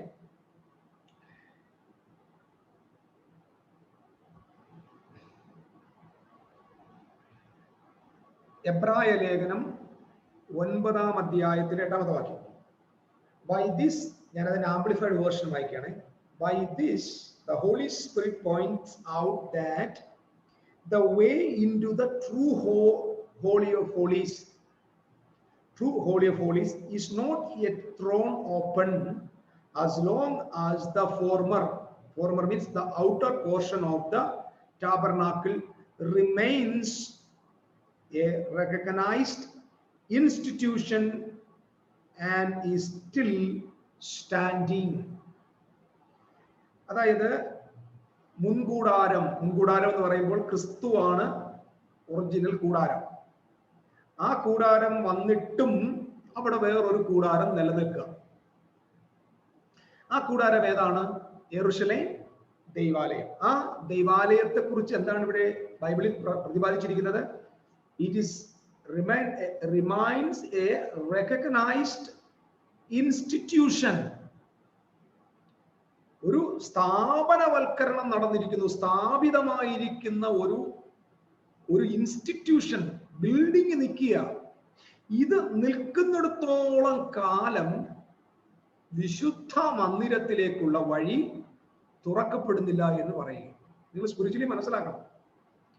അപ്പം കർത്താവ് വന്നു, രാജ്യം വന്നു, സഭ വന്നു, ന്യൂ കവനന്റ് രംഗത്ത് വന്നു, മനുഷ്യകുലത്തെ മുഴുവൻ ബ്ലസ് ചെയ്യാനുള്ള ദൈവത്തിന്റെ നവീന പദ്ധതികൾ തുടങ്ങി. അതായത് പിതാവിന്റെ തിരുഹൃദയ പ്രകാരമുള്ള നിത്യനിർണയം നടന്നു കഴിഞ്ഞു. പുത്രന്റെ കാൽവരി മരണം നടന്നു കഴിഞ്ഞു. എന്നിട്ടും ഇപ്പോഴും എന്ത് നിൽക്കുക? ഇപ്പോഴും യെരൂശലേം ദേവാലയം അവിടെ നിൽക്കുക. അപ്പൊ യെരൂശലേം ദേവാലയം അവിടെ നിൽക്കുന്നത് കൊണ്ട് എന്ത് പറ്റുക? ജനങ്ങളുടെ ചിന്ത. അപ്പൊ യഹൂദൻ ഇപ്പോഴും അവൻ ആലയത്തിന്റെ പുറത്ത് ഭയങ്കര ഒരു ആഗ്രഹം. പിന്നെ ഞാനൊരു കാര്യം പറയാം, ആ ഒരു ചിന്ത തന്നെയാണ് ഇന്ന് ക്രിസ്തീയ ലോകത്തും. പള്ളി, പട്ടക്കാര്, ഇതെല്ലാം ഈ ചത്തുപോയ ഈ കത്തിപ്പോയ ചാമ്പലിൽ നിന്ന് നമ്മൾ വീണ്ടും എടുത്തുകൊണ്ടുവരുന്ന ചില ചിന്തകൾ മാത്രമാണ്. ആരാധന സ്ഥലങ്ങൾ, അത് പള്ളിയാണെങ്കിലും സഭാ ഹോളുകളാണെങ്കിലും എന്തും ആയിക്കോട്ടെ, ഒരു ഇൻസ്റ്റിറ്റ്യൂഷനലൈസ് റെക്കഗ്നൈസ്ഡ് ഇൻസ്റ്റിറ്റ്യൂഷൻ ആയിട്ട് ദൈവ പദ്ധതിയെ കൊണ്ടുപോകാൻ ദൈവത്തിന് താല്പര്യമില്ലാത്തത് കൊണ്ടാണ് അതിനെ അബോളിഷ് ചെയ്തത്. കല്ലിന്റെ പുറത്ത് കല്ല് ശേഷിക്കാതെ പൊളിച്ചു കളയുക. ആ ആരാധനാലയത്തിലേക്ക് ജനങ്ങൾക്ക് രണ്ടാമത്തെ ഓപ്ഷനാണ്. പിടികിട്ടുന്നോ? രണ്ടാമതൊരു ഓപ്ഷൻ, അതായത് ദൈവപുത്രന്റെ രക്ഷ അവിടെ വന്നിരിക്കെ തന്നെ മനുഷ്യർ വീണ്ടും എന്തിലേക്ക് പോകുന്നു? അതിനെക്കുറിച്ചുള്ള ഒരു പ്രസ്താവന നമ്മളെ എബ്രായ ലേഖനത്തിൽ തന്നെ കാണുന്നു. അത് നമ്മൾ ഈ രക്ഷ നഷ്ടപ്പെട്ടു പോകുമോ എന്നൊക്കെ വെച്ച് ആളുകൾ ഇങ്ങനെ അടിച്ചു കൊല്ലാറുണ്ട് ആളുകളെ. എബ്രായ ലേഖനം 10-ാം അധ്യായം ബൈബിൾ എടുത്തു നോക്കി 26-ാമത്തെ വാക്യം നമ്മുടെ ഈ ചിന്തകളിൽ വെച്ച് വായിക്കണേ. സത്യത്തിന്റെ പരിജ്ഞാനം ലഭിച്ച ശേഷം നാം മനഃപൂർവ്വം പാപം ചെയ്ത. ഈ സത്യത്തിന്റെ പരിജ്ഞാനം ലഭിച്ച ശേഷം എന്താ സത്യം? ക്രിസ്തു പറഞ്ഞു ഞാനാണ് സത്യം. സത്യത്തിന്റെ പരിജ്ഞാനം എന്ന് പറയാം ക്രിസ്തുവിലൂടെ സ്ഥാപിതമായ രക്ഷാനിർണയ പദ്ധതി. ആ രക്ഷാപദ്ധതിയെ മനസ്സിലാക്കിയിട്ട് മനഃപൂർവ്വം പാപം ചെയ്യുമെന്ന് പറഞ്ഞാൽ എന്താ? ആ ക്രിസ്തുവിനെ തിരസ്കരിച്ച് വീണ്ടും ജനം എങ്ങോട്ട് പോകുന്നു? യെരൂശലേമിൽ. ഇവിടെ ഈ എബ്രായ ലേഖനം എഴുതുമ്പോൾ ദൈവാലയം അവിടെ ഉണ്ട്, പുരോഹിതന്മാരുണ്ട്, പഴയ കീറിപ്പോയ തിരശീലകൾക്ക് പകരം പുതിയ തിരശീലകൾ സ്ഥാപിച്ച് മനോഹരമായിട്ട് അതിനകത്ത് ആരാധനകൾ നടക്കുന്നു. വീണ്ടും അവരുടേതായ നിലയിൽ തുടരുന്നുണ്ട്. സിന്നഗോഗുകളുണ്ട്, ശബത്തുണ്ട്, പഴയ നിയമ പാരായണമുണ്ട്. നിത്യനിയമത്തിന്റെ രക്തമായ മിശിഹായുടെ പാവന രക്തം ചൊരിയപ്പെട്ട് സ്ഥാപിക്കപ്പെട്ട പുതുനിയമം രംഗത്ത് വന്നിട്ടും ഇന്നും ആലയം അവിടെയുണ്ട്. ഈ ആലയത്തിലേക്ക് ജനങ്ങൾ തിരിച്ചു പോകുന്നു, മടങ്ങിപ്പോകുന്നു. അവര് ദൈവാലയത്തിലേക്ക്, പഴയ പൂർവികമായ യഹൂദ പാരമ്പര്യത്തിലേക്ക് മടങ്ങിപ്പോകുന്നത് കൊണ്ട് ദാണ്ട ഒരു മുന്നറിയിപ്പിന്റെ സന്ദേശമായിട്ടാണ് എബ്രായ ലേഖനം ഇവിടെ രേഖപ്പെടുത്തുന്നത്. ആ ജനതയോട് പറയുക എന്തോ? സത്യത്തിന്റെ പരിജ്ഞാനം ലഭിച്ച ശേഷം ഇനി പാപങ്ങൾക്ക് വേണ്ടി ഇനി ഒരു യാഗം, പാപങ്ങൾക്ക് വേണ്ടി ഇനി ഒരു യാഗവും ശേഷിക്കാതെ ന്യായവിധിക്കായി. പ്രിയപ്പെട്ടവരെ, നിങ്ങൾ ഈ ബൈബിൾ വായിക്കുമ്പോൾ ഇനി നിങ്ങൾക്ക് ഈ വാക്യത്തെ വളരെ വ്യക്തമായിട്ട് ഇത് ഞാൻ പഠിച്ചിട്ടുള്ളതെന്ന് പറയുമ്പോൾ, പാപം രക്ഷിക്കപ്പെട്ട് കഴിഞ്ഞിട്ട് ഒരാൾ പാപം ചെയ്യുന്നത് പിന്നെ ഒരു യാഗമില്ല, അയാൾക്ക് നിത്യന്യായവിധി നിത്യനരകവുമേ ഉള്ളൂ എന്ന ചിന്തയാണ് ഈ വാക്യങ്ങളിൽ നിന്ന് ഞാൻ എൻ്റെ വർഷങ്ങളോളമുള്ള കേൾവികളിൽ പഠിച്ചിട്ടുള്ളത്. പക്ഷെ വാസ്തവത്തിൽ എന്താണെന്ന് മനസ്സിലാക്കണമെങ്കിൽ ഇതിന്റെ കോണ്ടെക്സ്റ്റ് മനസ്സിലാക്കുക. യെരൂശലേമിലേക്ക് ഇവർ പോവുക. അപ്പൊ യെരൂശലേമിനെ അവർ ആശ്രയിക്കുക, യഹോവയാണ് അവിടുത്തെ യാഗത്തിൽ ആശ്രയിക്കുക. അപ്പൊ കർത്താവിന്റെ ദാസൻ പറയുന്നു, ക്രിസ്തു വന്നിട്ടുണ്ട്, കാൽവറി മരണം നടന്നു കഴിഞ്ഞു, അവസാനത്തെ യാഗമാണ് യേശു ക്രിസ്തു. അതിനുശേഷം ഇനിയും നിങ്ങൾ ഈ ക്രിസ്തുവിനെ കളഞ്ഞിട്ട് പോയാൽ നിങ്ങളുടെ പാപങ്ങൾക്ക് പരിഹാരം വരുത്താൻ വേറെ ഒരു യാഗവും ഇല്ല. പിന്നെ എന്താണ് നിങ്ങളെ യെരൂശലേമിൽ കാത്തിരിക്കാൻ പോകുന്നത്? യെരൂശലേമിൽ നിങ്ങളെ കാത്തിരിക്കാൻ പോകുന്നത് ന്യായവിധിക്കായി ഭയങ്കരമായ ഒരു പ്രതീക്ഷയും, എന്ന് പറഞ്ഞ ഒരു വലിയ ജഡ്ജ്മെന്റ് താങ്കളുടെ മുമ്പിൽ വരാൻ പോകുന്നു. എതിരാളികളെ ദഹിപ്പിക്കാനുള്ള ക്രോധാഗ്നിയമേ ഉള്ളൂ. അവിടെ തീ കത്താൻ പോവുക എന്ന് പറഞ്ഞാൽ ജനതയെ ഒന്നടങ്കം ദഹിപ്പിച്ചു കളയുവാനുള്ള ഭയാനകമായ ഒരു ന്യായവിധി യെരൂശലേമിൽ സംഭവിക്കാൻ പോകുന്നു. ഞാൻ ഇതിന് ഒട്ടും ഒരു വ്യാഖ്യാനവും കൊടുക്കാതെ കോണ്ടെക്സ്റ്റ് നിങ്ങളോട് പറഞ്ഞു തരിക. എന്നിട്ട് പറഞ്ഞു, മോശയുടെ ന്യായപ്രമാണം അനുസരിക്കാത്തവർക്ക് കാരണം കൂടാതെ 2 സാക്ഷികളുടെ വായ്മൊഴിയാൽ മരണശിക്ഷ കൽപ്പിച്ചു എങ്കിൽ ദൈവപുത്രനെ ചവിട്ടിക്കളയുകയും വിശുദ്ധീകരിച്ച നിയമരക്തത്തെ മലിനമെന്ന് നിരൂപിക്കുകയും കൃപയുടെ ആത്മാവിനെ നിന്ദിക്കുകയും ചെയ്തവൻ എത്ര കഠിനമായ ശിക്ഷയ്ക്ക് പാത്രമാകുമെന്ന് വിചാരിപ്പിൻ. വരുവാനുള്ള വലിയ കോപം ദൈവത്തിന്റെ കയ്യിൽ വീഴുന്നത് നിങ്ങൾക്ക് ഭയങ്കരമാണ് എന്ന് പറഞ്ഞുകൊണ്ട് ആ പാരഗ്രാഫ് അവസാനിപ്പിക്കുന്നു. അപ്പൊ യെരൂശലേമിലേക്ക് ജനം ആലയം അവിടെ നിൽക്കുക. ദൈവത്തിന്റെ പദ്ധതി എന്താ? ഇത് മാറണം, അതായത് ഈ സിസ്റ്റം പോകണം.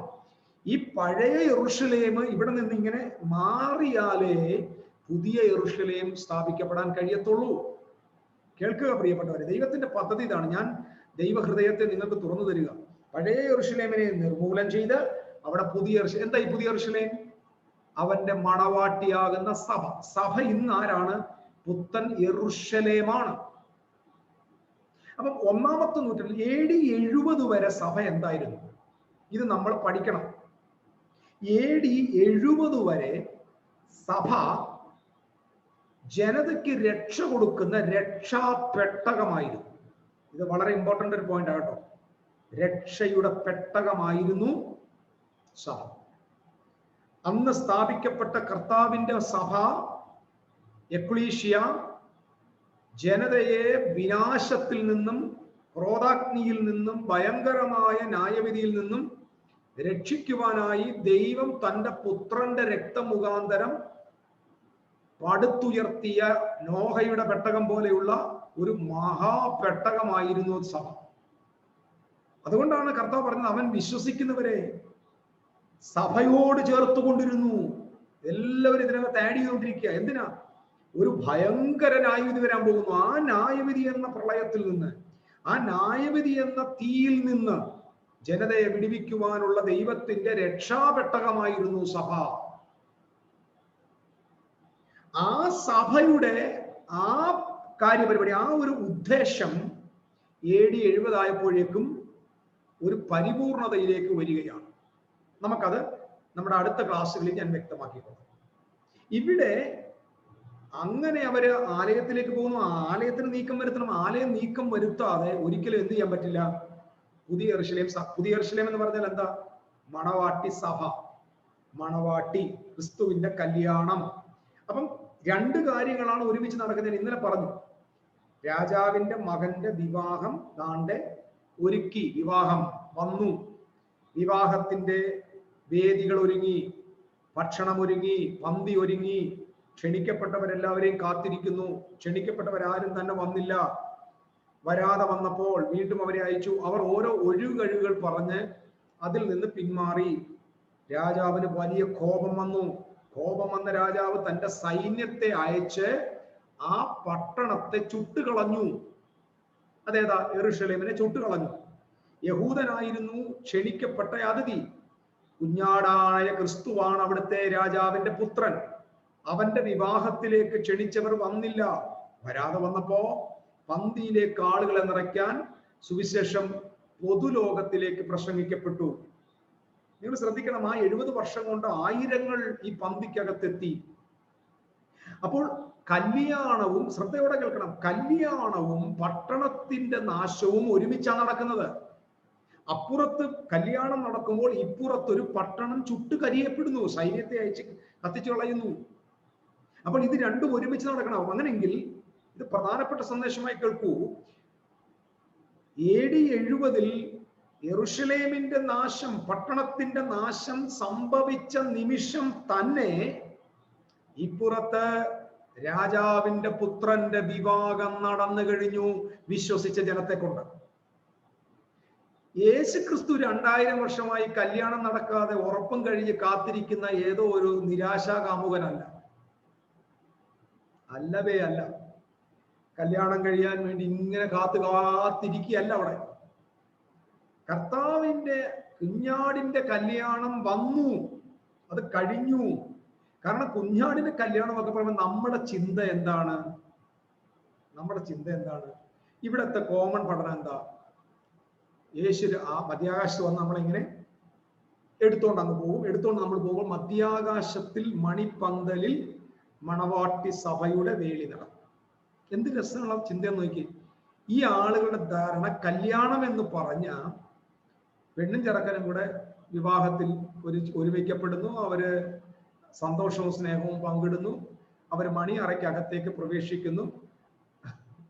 മണിയറയ്ക്കകത്തേക്ക് പോയി 7 വർഷം അവിടെ മധ്യാകാശത്തിൽ. എനിക്കത് അത്ഭുതമായി തോന്നിയത്, ഞാൻ പലപ്പോഴും അവരോട് വാദിക്കുമ്പോൾ പറയാറുണ്ട്, എന്താ സ്വർഗത്തിൽ പോയിക്കൂടെ? മധ്യാകാശത്തിൽ ഈ ഇടയ്ക്ക് കൊണ്ട് വെച്ച് ഈ തൃശങ്കുവിൽ എന്തിനാ നിർത്തിയേക്കുന്നത്? ഒന്നുകിൽ അങ്ങ് വിളിച്ചോണ്ട് അപ്പന്റെ വീട്ടിൽ പോകണം, അപ്പന്റെ വീട്ടിൽ കയറ്റുന്നുമില്ല, അന്തിക്രിസ്തു താഴെ ഉള്ളതുകൊണ്ട് ഇറക്കുന്നുമില്ല. ഇപ്പൊ യേശുവിന്റെ അവസ്ഥ നോക്കിക്കോണേ, സഭ യേശു ക്രിസ്തുവിന് സഭയെ അടിച്ചുകൊണ്ട് പോയി മാരേജ് ചെയ്യേണ്ട അവസാനം. ഇവരുടെ തിയോളജികൾക്കകത്ത് ഒരുപാട് ബ്ലണ്ടറുകൾ കിടക്കുക. സഭയെ അന്തിക്രിസ്തു വരുന്നതിന് മുമ്പ് അടിച്ചുകൊണ്ട് പോയി ഒളിച്ചുപോയ ഒരു കല്യാണം മധ്യാകാശത്തിൽ. മേളിൽ സ്വർഗത്തിൽ അപ്പം കയറ്റത്തുമില്ല, താഴെ അന്തിക്രിസ്തു ഇറക്കാൻ പറ്റാതെ രണ്ടുപേരുടെ തൃശങ്കുവിൽ നിന്നുകൊണ്ടുള്ള കല്യാണമായി. 7 വർഷത്തെ ഹണിമൂണൊക്കെ ആയിട്ട് മധ്യാകാശത്ത് ഹണിമൂണാണ്.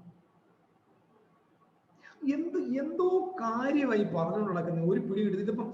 ഇതിപ്പോ പറയുമ്പോ ഞാൻ എല്ലാവരിലും ഒരു നിവിഷ്ടനും എല്ലാവരുടെ നടുവിൽ ഒരു ദുരുപദേശമായി മാറും. എന്ത് ചെയ്യാൻ പറ്റും? നിങ്ങൾ ഉപമകൾ പഠിക്കേ. കല്യാണവും പട്ടണനാശവും ഒരുമിച്ചാണ് പ്രവചിച്ചിരിക്കുന്നത്. പട്ടണത്തെ ചുട്ട സമയം തന്നെ ഇപ്പുറത്ത് വിവാഹം നടക്കുക. അപ്പം യെരൂശലേമിന്റെ വിനാശം നടന്നു കഴിഞ്ഞ ഉടനെ തന്നെ വിവാഹം നടക്കുന്നു. വിവാഹം പുത്തൻ യെരൂശലേം. അപ്പൊ മണവാട്ടി സഭയിൽ നമുക്ക് അങ്ങോട്ട് പോകാം. ഒരു മിനിറ്റ് എന്തായാലും അവിടെ നിൽക്കാം. ഈ വെളിപ്പാട് പുസ്തകം 21-ാം അധ്യായത്തിലേക്ക് നോക്കിക്കേ. അന്ത്യബാധ 7 നിറഞ്ഞ 9-ാം വാക്യം. അന്ത്യബാധ 7 നിറഞ്ഞ 7 കലശം ഉണ്ടായിരുന്ന 7 ദൂതന്മാരിൽ ഒരുത്തൻ വന്ന് എന്നോട്, വരിക, കുഞ്ഞാടിന്റെ കാന്തയായ മണവാട്ടിയെ കാണിച്ചു തരാമെന്ന് പറഞ്ഞു.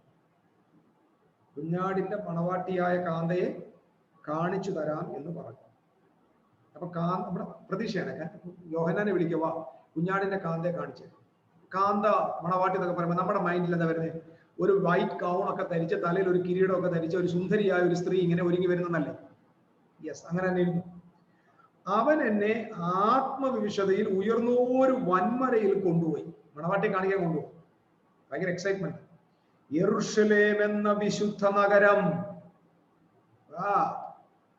സ്ത്രീ വരുന്നല്ല, യെരൂശലേം എന്ന വിശുദ്ധ നഗരം സ്വർഗത്തിൽ നിന്ന്, ദൈവസന്നിധിയിൽ നിന്ന് തന്നെ ദൈവ തേജസ്സുള്ളതായി ഇറങ്ങുന്നത് കാണിച്ചു തന്നു.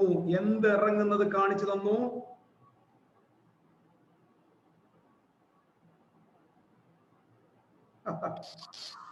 ദൈവത്തിന് മഹത്വം, ദൈവത്തിന് മഹത്വം. ഒരു നഗരം കാണിച്ചു തന്നു.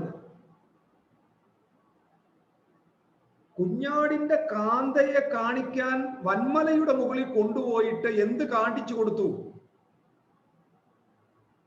ഒരു നഗരം, ഒരു പട്ടണത്തെ കാണിച്ചു കൊടുത്തു.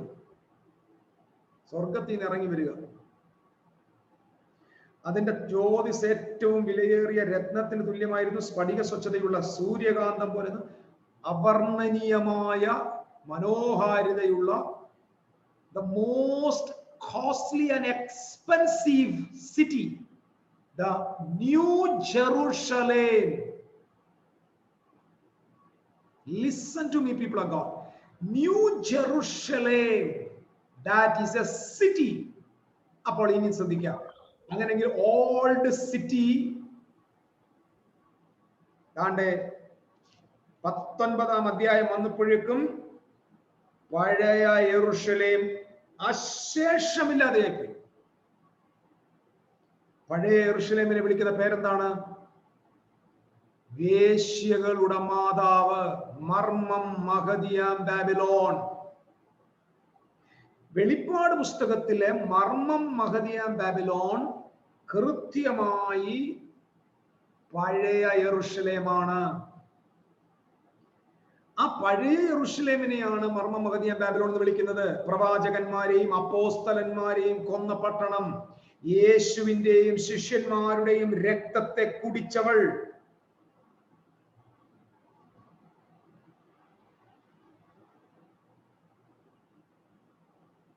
യെരൂശലേം പ്രവാചകന്മാരെ കൊന്ന പട്ടണമേ എന്ന് യേശു വിളിച്ചിരിക്കുന്നു. അപ്പൊ ആ പട്ടണത്തെ ഇല്ലാതെയാക്കിയിട്ടാണ് പുത്തൻ യെരൂശലേം വന്നിരിക്കുന്നത് പ്രിയപ്പെട്ടവരെ. അപ്പൊ AD 70 പ്രാധാന്യം ക്രൈസ്തവ സഭയിൽ നിന്ന് അന്യപ്പെട്ടു പോയി.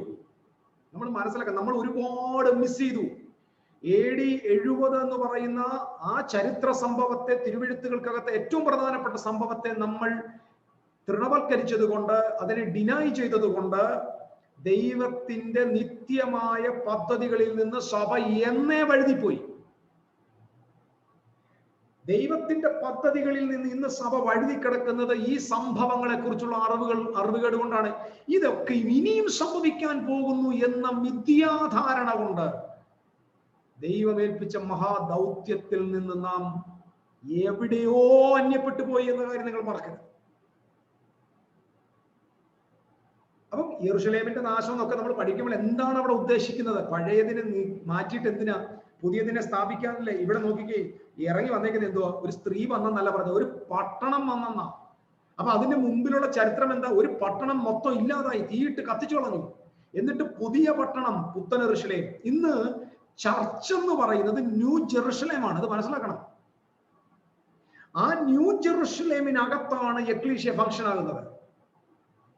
ഇന്ന് ക്രിസ്തുവിന്റെ സഭ എന്ന് പറയുന്നത് കാന്തന് വേണ്ടി വിവാഹ നിശ്ചയം ചെയ്ത മണവാട്ടിയല്ല.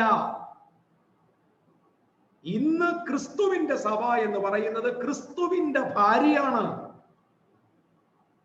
പറ്റുമെങ്കിൽ നിങ്ങൾ ആ ഇരിക്കുന്ന സ്ഥലത്ത് ദൈവത്തിന് സ്തോത്രം ചെയ്യണം. ക്രിസ്തുവിന്റെ ഭാര്യയാണ് സഭ. ക്രിസ്തുവും അവന്റെ സഭയും ഏക ശരീരമായിരിക്കുന്നു. വിവാഹ നിശ്ചയം കഴിഞ്ഞ ഭാര്യയും ഭർത്താവും ഏക ശരീരത്തിലാവോ? മാരേജിന്റെ കൺസ്യൂമേഷനിലല്ലേ ഇരുവരും ഒരു ദേഹമായി തീരുന്നത്? ക്രിസ്തുവും അവന്റെ സഭയും തമ്മിൽ മണവാട്ടിയും മണവാളനും മാത്രമാണെങ്കിൽ, വിവാഹ നിശ്ചയം മാത്രം കഴിഞ്ഞതെങ്കിൽ ഇത് ക്രിസ്തുവിന്റെ ശരീരമാണെന്ന് പറയാൻ പറ്റുമോ? സഭ ക്രിസ്തുവിന്റെ ശരീരമാകണമെങ്കിൽ വിവാഹം നടക്കണ്ടേ? ലോജിക് ഉപയോഗിക്കേ. വിവാഹം നടക്കാതെ എങ്ങനെ ഭാര്യ ഭർത്താവിന്റെ ശരീരമാകും? ഭർത്താവ് ഭാര്യയുടെ തലയായി മാറും. ക്രിസ്തുവിന്റെ ശരീരമാകുന്ന സഭ, സഭയുടെ തലയാകുന്ന ക്രിസ്തു എന്ന വെളിപ്പാട് എഫെസ്യ ലേഖനത്തിൽ പൗലോസ് മുൻകൂട്ടി പറയുമ്പോൾ ഓർത്തോണം, മാരേജിലാണ് അത് സംഭവിക്കുന്നത്. വിവാഹം നടക്കാത്തവരെങ്ങനെ ഏക ശരീരത്തിലാകും? ഇതെന്താ ഡേറ്റിംഗ് കൾച്ചർ ആണോ?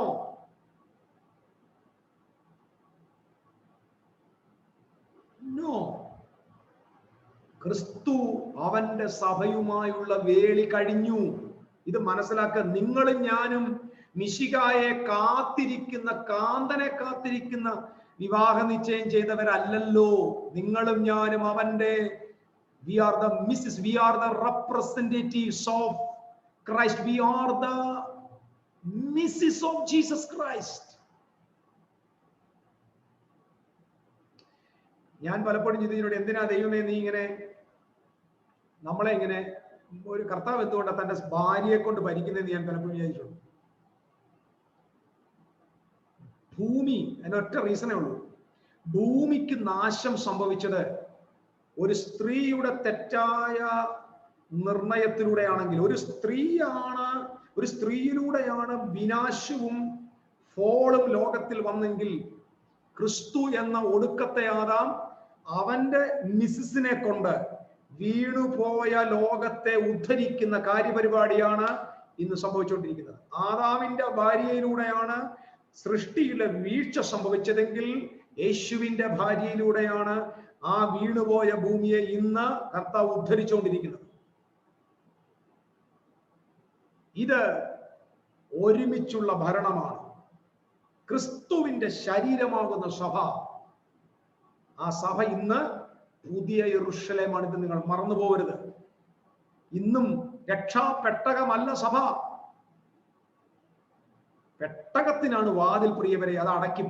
പക്ഷെ പുത്തൻ യെരൂശലേമിന്റെ വാതിൽ അടയ്ക്കുന്നില്ലെന്ന് എഴുതിയിരിക്കുക. അതിന്റെ അർത്ഥം അതിനകത്ത് സെപ്പറേഷൻ ഇല്ല. കേൾക്കുവാൻ ചെവിയുള്ളവർ കേൾക്കുക. പുതിയ യെരൂശലേമിന്റെ വാതിൽ അടയുന്നില്ല. രാവും പകലും അടയാത്ത വാതിൽ, രാവും പകലും ആ വാതിലുകൾ അടയ്ക്കാതിട്ടിരിക്കുന്നു. എന്തുകൊണ്ട് അതിനെ അടയ്ക്കാതിട്ടിരിക്കുന്നു? ഇത് രക്ഷാപെട്ടകമാണെങ്കിൽ, ന്യായവിധിയിൽ നിന്ന് രക്ഷിക്കുവാനുള്ള കാര്യപരിപാടിയാണെങ്കിൽ ഇത് അടയ്ക്കണ്ടേ? അടയ്ക്കാതെ നിത്യമായിട്ട് അതിനെ അങ്ങനെ സൂക്ഷിക്കാൻ കാരണമെന്ത്?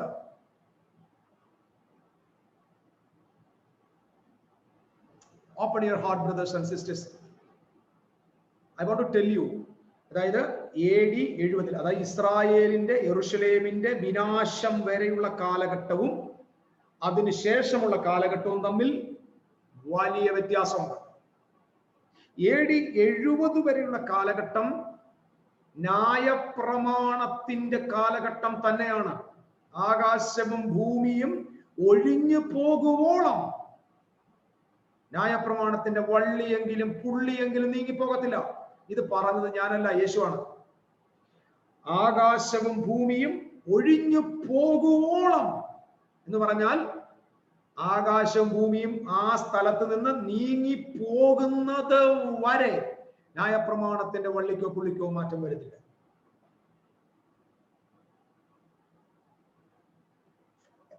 നിങ്ങൾക്ക് ഗ്രഹിക്കാൻ പറ്റുന്നുണ്ടോ? ഞാൻ എന്റെ ഒരു വ്യാഖ്യാനവും നടത്തുന്നില്ല. കാരണം വ്യാഖ്യാനിച്ച് തെറ്റിക്കുകയാണൊന്നും പറയുന്നില്ല. പ്ലെയിൻ ആയിട്ട് നിങ്ങളോട് സംസാരിക്കുക. ആകാശവും ഭൂമിയുമാണ് ഒഴിഞ്ഞു പോകുന്നവരെ ന്യായപ്രമാണം ഭൂമിയിലുണ്ടെങ്കിൽ ആ ആകാശവും ഭൂമിയും അല്ലെങ്കിൽ ആ സ്വർഗവും ഭൂമിയും എന്ന് പറയുന്നത് ഈ കാണുന്ന ഭൂമിയും മീതെയുള്ള ആകാശമാണെങ്കിൽ നാം ഇന്നും ന്യായപ്രമാണത്തിന്റെ കീഴിൽ തന്നെയാണ്. കാരണം ഈ ഭൂമിയും ഈ ആകാശവും പോയിട്ടില്ല. പക്ഷെ ആകാശവും ഭൂമിയും ഒഴിഞ്ഞു പോകും എപ്പോൾ? അന്ന് വരെ പ്രമാണമുണ്ടെങ്കിൽ ഇന്നും അത് അക്ഷരം പ്രതി എടുക്കുന്നവർക്ക് we are still under the law. We are not under the love of God, not under the grace. We are not under the new covenant. We are still under the old covenant system. Recognized institution ആയിട്ട് bounded ആയിട്ട് നമ്മൾ നിൽക്കുകയാണ്.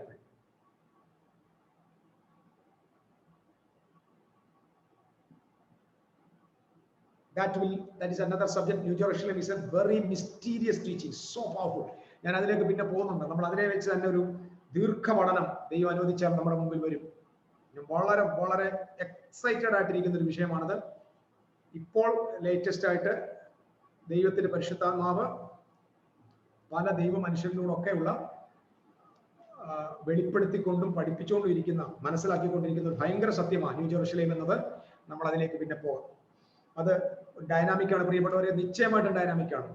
കാരണം ഈ കാണുന്ന world സിസ്റ്റത്തിന് യേശുവിന്റെ സഭ കൊടുക്കാൻ പോകുന്ന മറുപടി ആയിരിക്കും. ഈ കാണുന്ന ലോകത്തിന്റെ സംവിധാനങ്ങളോട് നമ്മൾ ഡയറക്റ്റ് ആയിട്ട് പോയിന്റ് ഔട്ട് ചെയ്യാൻ പോകുന്ന സബ്ജക്റ്റ് ആയിരിക്കും അത്. യേശു ക്രിസ്തുവിന്റെ സംവിധാനത്തിന്, യേശുവിന്റെ മാർഗത്തിന്റെ വില കൃത്യമായി പൊതുലോകത്തെ വെളിപ്പെടുത്തുന്ന അതിമനോഹരമായ, റിലീജിയൻ ഇല്ലാത്ത, മതമില്ലാത്ത ഏറ്റവും വലിയൊരു സന്ദേശമായിരിക്കും ന്യൂ ജെറുസലേം എന്ന യേശു ക്രിസ്തുവിന്റെ പഠനം ഞാൻ വിശ്വസിക്കുന്നു. കാലം മുമ്പോട്ടുള്ള യാത്രയിൽ നാമും ആ ചിന്തകളിലേക്ക് തന്നെ വരും. ഞാൻ വരുന്നതെങ്കിൽ നിങ്ങളും നിശ്ചയമായിട്ടും അവിടെ ഉണ്ടാവുമെന്ന് ഞാൻ വിശ്വസിക്കുന്നു. ഓക്കെ, ഇനി ഞാൻ അടുത്ത കാര്യങ്ങൾ മനസ്സിലാക്കണം. ഇവിടുത്തെ ദേവാലയം കൊണ്ട് ഞാൻ എന്റെ വിഷയത്തിൽ നിന്ന് ഒത്തിരി അപ്പുറത്തോട്ട് പോയതല്ല, അതിനോടുള്ള ബന്ധത്തിൽ തന്നെ ഒന്ന് പോയതേ ഉള്ളൂ. ഇത് നിങ്ങൾ മനസ്സിലാക്കുക. ഒന്ന്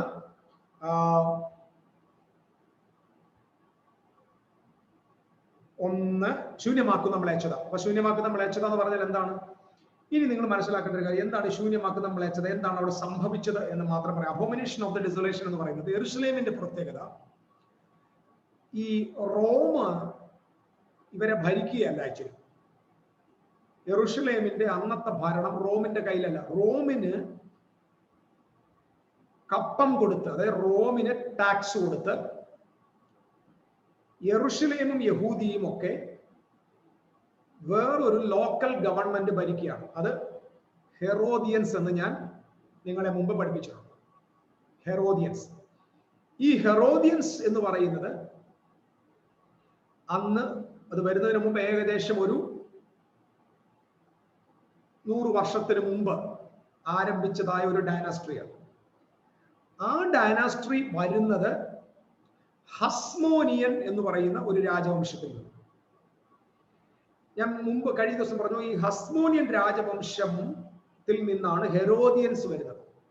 ഈ ഹസ്മോനിയൻ രാജവംശമാണ് വാസ്തവത്തിൽ നമ്മുടെ ബൈബിളില് ദാനിയേൽ പ്രവാചകൻ 2-ാം അധ്യായത്തിൽ കാണുന്ന ബിംബത്തിന്റെ കാല്, ഇരുമ്പ് കാലും കളിമണ്ണും ഇരുമ്പും ചേർന്നതായ കാൽപാദങ്ങൾ. പിടികിട്ടിയെന്ന് ഞാൻ ആ ബിംബം ഇന്നും യേശുക്രിസ്തുവിന്റെ വരവിനോടുള്ള ബന്ധത്തിൽ കാത്തിരിക്കുന്നവർക്ക് ഇന്നും ആ ബിംബം അവിടെ തന്നെ ഉണ്ടെന്ന്. കല്ല് ഇതുവരെ വന്നിട്ട് പോലും ഇല്ല. കല്ല് വന്നിട്ട് വേണം ഇനി കാല് തകർക്കാൻ. രസകരമായ പഠനമാണ്, ഞാൻ അതിലേക്കൊന്നും പോകുന്നില്ല. രസകരം എന്ന് പറയാൻ തമാശയാ, ഫണ്ണിയാണ്. ഇപ്പൊ ഞാനിത് പഠിപ്പിക്കും. നിങ്ങൾ പുറത്തു പോയി ഒരു ഇവാഞ്ചലിക്കൽ ഗ്രൂപ്പിനോട് ചോദിച്ചാൽ അവർ പറയും ആ ഇരുമ്പെന്ന് പറയുന്നത് റോമാന്ന് പറയും.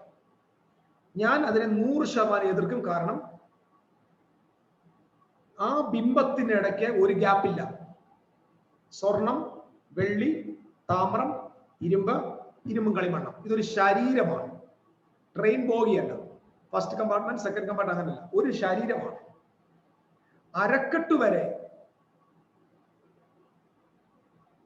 അരക്കെട്ടും തുടയും വരെ താമ്രമാണ്.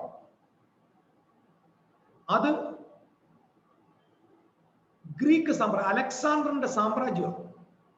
അലക്സാണ്ടർ എന്ന് പറയുന്ന ആളിന്റെ സാമ്രാജ്യത്തിന്റെ അവസാനത്തെ കണ്ണിയായ എപ്പിപ്പാനോസ് എന്ന് പറയുന്ന രാജാവിനെ യെരുശലേം ദേവാലയത്തിൽ കയറി വന്ന് അതിനെ നശിപ്പിക്കാൻ വന്നു. കേട്ടോ, യെരുശലേം ദേവാലയത്തെ മലിനമാക്കാൻ വേണ്ടി പന്നിയുടെ ചോരയൊക്കെ അർപ്പിച്ച് യാഗം നടത്താനായിട്ട് വന്നു എപ്പിപ്പാനോസ്. ആ മനുഷ്യനെ കൊന്നത് റോമല്ല, അല്ലെങ്കിൽ ആ ഗ്രീക്ക് സാമ്രാജ്യത്തിന്റെ അവസാനത്തെ കണ്ണിയായിരുന്ന ആ രാജാവിനെ നിഗ്രഹിച്ചത് റോമിലെ സൈന്യം വന്നല്ല, മറിച്ച് അസ്മോനിയൻ രാജവംശത്തിലെ മക്കാബിയർ സഹോദരന്മാർ. അപ്പം ഗ്രീക്ക് സാമ്രാജ്യത്തിന് അന്തം കുറിച്ചത് റോമല്ല. 140 BC 140 സംഭവിക്കുന്നതെങ്കിൽ BC 126 ശേഷമാണ് റോം രംഗത്ത് വരുന്നത്. അതുവരെ റോം ലോകത്തെ പിടിച്ചടക്കുന്ന സാമ്രാജ്യമല്ല. ഒരു 120ഓളം 140ഓളം വർഷത്തെ ഗ്യാപ്പുണ്ട് റോമിനും ഗ്രീക്കിനും തമ്മിൽ. ആ ഗ്യാപ്പിൽ എന്തുകൊണ്ട് ഫില്ല് ചെയ്യും?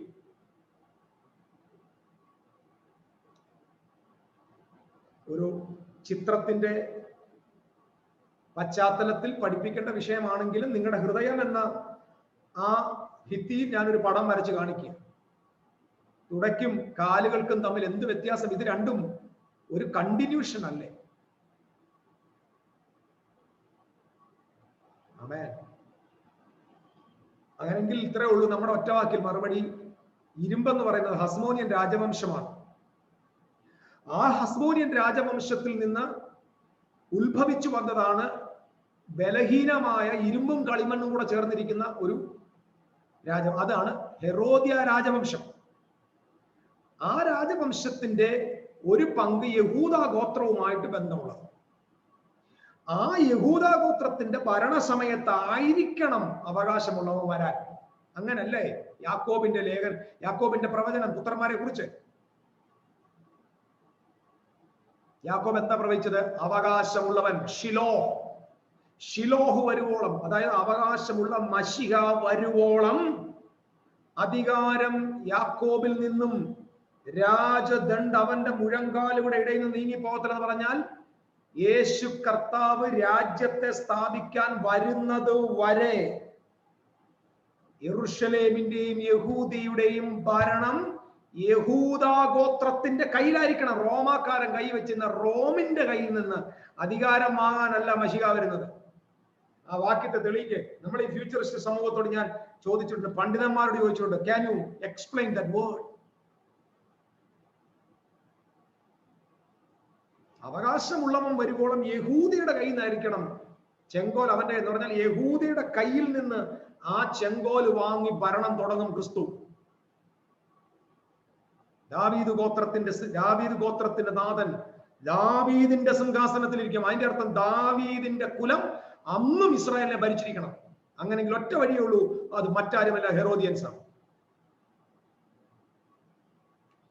ആ കളിമണ്ണും ഇരുമ്പും കൂടെ ചേർന്ന ആ ബിംബം, ആ കാൽപാദം ഒരിക്കലും ഇപ്പോൾ നമ്മൾ കാണുന്ന പൊളിറ്റിക്കൽ സിസ്റ്റമോ യൂറോപ്യൻ യൂണിയനോ റഷ്യയോ അമേരിക്കയോ ഒന്നുമല്ല.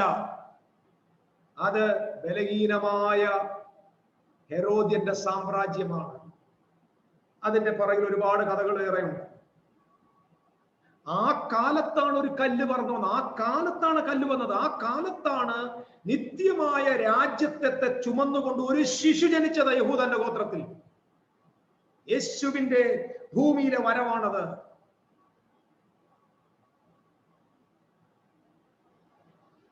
കർത്താവിന്റെ വരവ് അവിടെ സംഭവിക്കുക. പ്രിയപ്പെട്ടവരെ, ഈ ക്രിസ്തു വരുന്നു, ദൈവം വരുന്നു എന്നൊക്കെ പറയുമ്പോൾ ഉടനെ നമ്മൾ ജഡപ്രകാരം ഇങ്ങനെ വരുന്നു എന്ന് ചിന്തിക്കരുത്.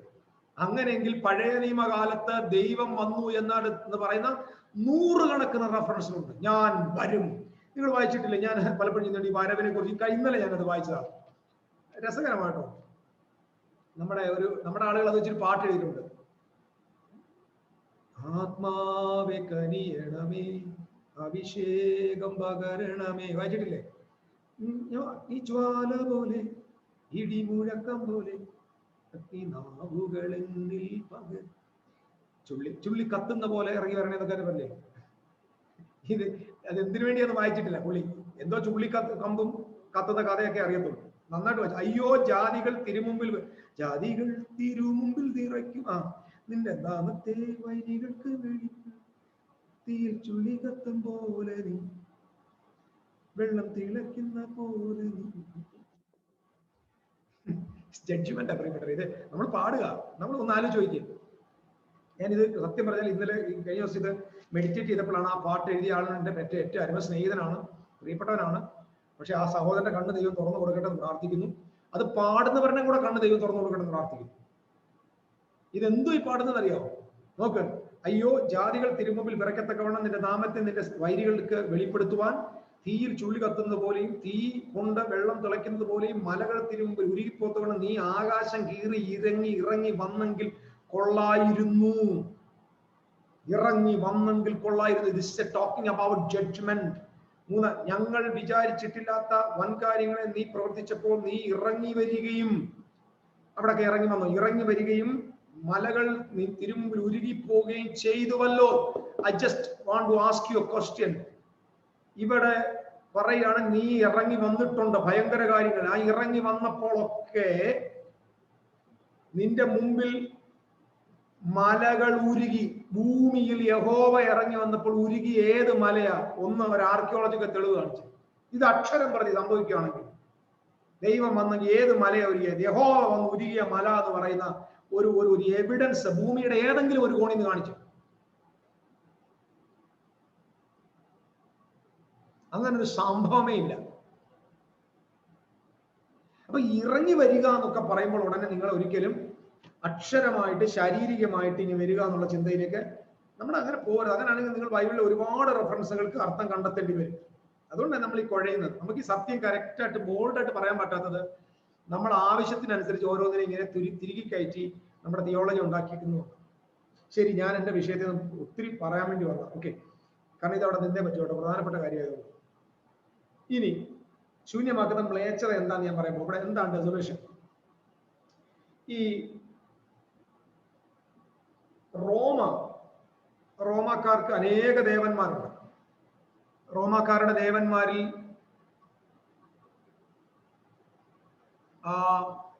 അന്യദേവന്മാരെ ധാരാളമായിട്ട് ആരാധിക്കുന്നതാണ് റോമൻസ്. ഇവര്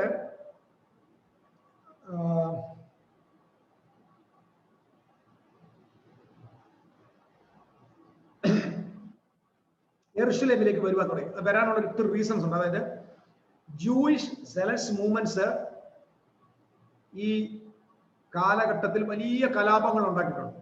അതിനെക്കുറിച്ചുള്ള സൂചനകൾ നമുക്ക് അപ്പോസ്തല പ്രവർത്തികളിൽ നിന്നൊക്കെ നമുക്ക് വായിക്കാൻ പറ്റും. കലഹങ്ങൾ, വലിയ വലിയ കലഹങ്ങളും രക്തച്ചൊരിച്ചിലുകളും ഒക്കെ ഉണ്ടായി. അപ്പം അതിനെ അടിച്ചമർത്തൽ ചെയ്യാൻ വേണ്ടി റോമിൽ നിന്ന് തന്നെ പലപ്പോഴും സൈന്യത്തെ ഇങ്ങോട്ട് അയച്ചിട്ടുണ്ട്.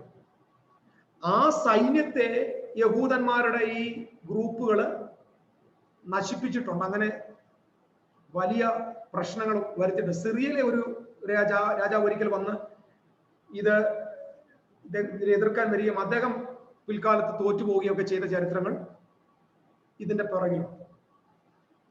അങ്ങനെ ഇരിക്കുന്ന സമയത്താണ് വെസ്പേഷ്യൻ എന്ന് പറയുന്ന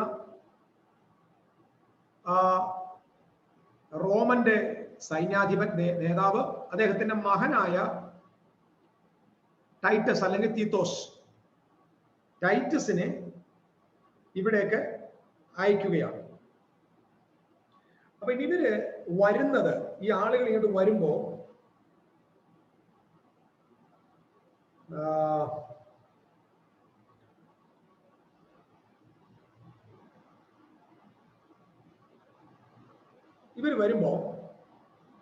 ഇവരുടെ കയ്യിൽ ഒരു കൊടിയുണ്ട്.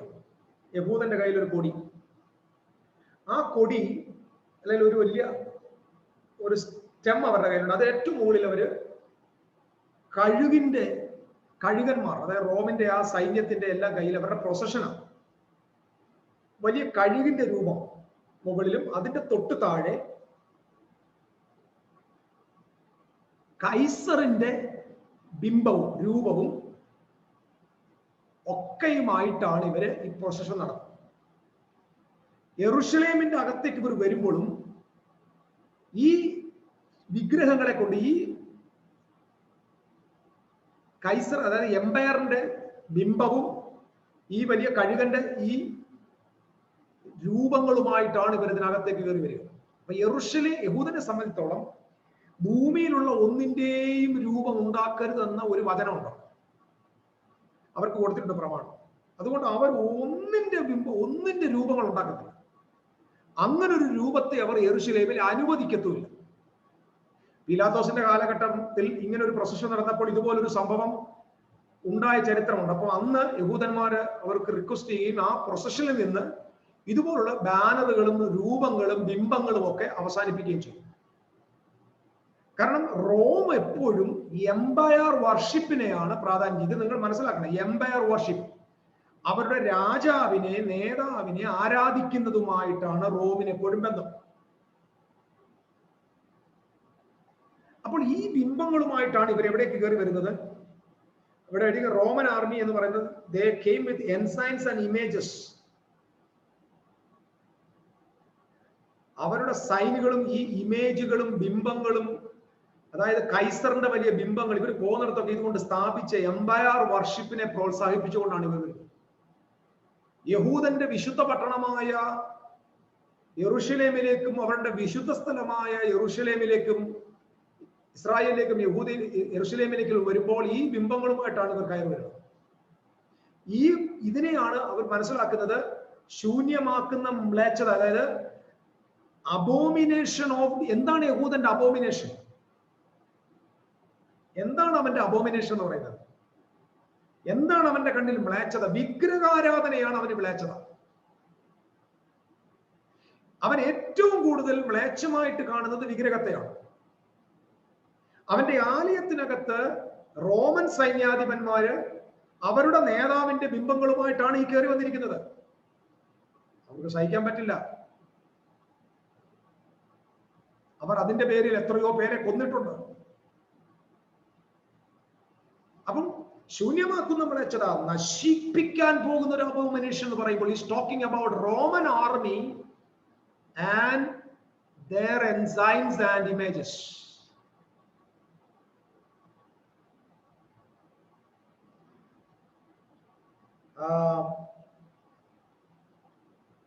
ഒരുപാട് കമന്റേഴ്സിന്റെ കമന്ററികളുടെ കോട്ട് ചെയ്യാനുള്ള ടൈമില്ല. ഞാൻ ജസ്റ്റ് അത്യാവശ്യമുള്ള കാര്യങ്ങൾ മാത്രമേ പറയുന്നുള്ളൂ.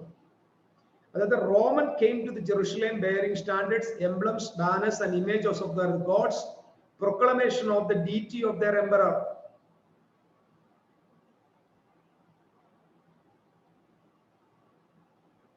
റോം വരുമ്പോൾ ഇങ്ങനെ ചുമ്മാ കൈ വാളുമടിയുമായിട്ടല്ല വരുന്നത്. അവർ വരുമ്പോൾ അവരുടെ ആരാധന സിസ്റ്റവുമായിട്ടാണ് വരുന്നത്.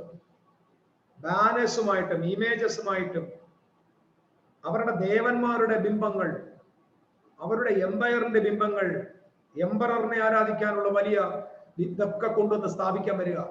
യെരൂശലേമിനകത്തേക്ക് വരുമ്പോൾ കർത്താവ് പറഞ്ഞൊരു സൈൻ പറഞ്ഞു, ഇത് നിങ്ങൾ കാണുമ്പോൾ വായിക്കുന്നവൻ ചിന്തിക്കട്ടെ. ഈ ചിന്ത ഇനി സംഭവിക്കാനുള്ളതാണോ? ഇത് സംഭവിക്കണമെങ്കിൽ എന്ത് നടക്കണം? യെരൂശലേം ദേവാലയം പണിയണം. യെരൂശലേം ദേവാലയം പണിതിട്ട് അതിനകത്ത് ആരാധന ആരംഭിക്കണം. നിങ്ങളൊന്ന് ആലോചിച്ച് നോക്ക്. സ്വന്തം പുത്രനെ ക്രൂശിൽ അവസാനത്തെ ബലിയായി യാഗമായി അർപ്പിച്ച പിതാവ് എല്ലാ യാഗങ്ങൾക്കും ഹനനയാഗത്തിനും പുത്രൻ നീക്കം വരുത്തിയിട്ട് പിതാവ് ഇനിയും യഹൂദന് പെർമിഷൻ കൊടുക്കുക, നീ ആലയം പണിതോ ആരാധിച്ചോ, ഇനി അന്തിക്രിസ്തു വന്നിട്ട് അങ്ങേര് ഈ യാഗങ്ങൾ നിർത്തൽ ചെയ്യും എന്നുള്ള ഒരു പുതിയ കഥയുടെ ഹീറോ ആയിട്ട് ദൈവത്തെ പ്രതിഷ്ഠിച്ചു വെച്ചിരിക്കല്ലേ.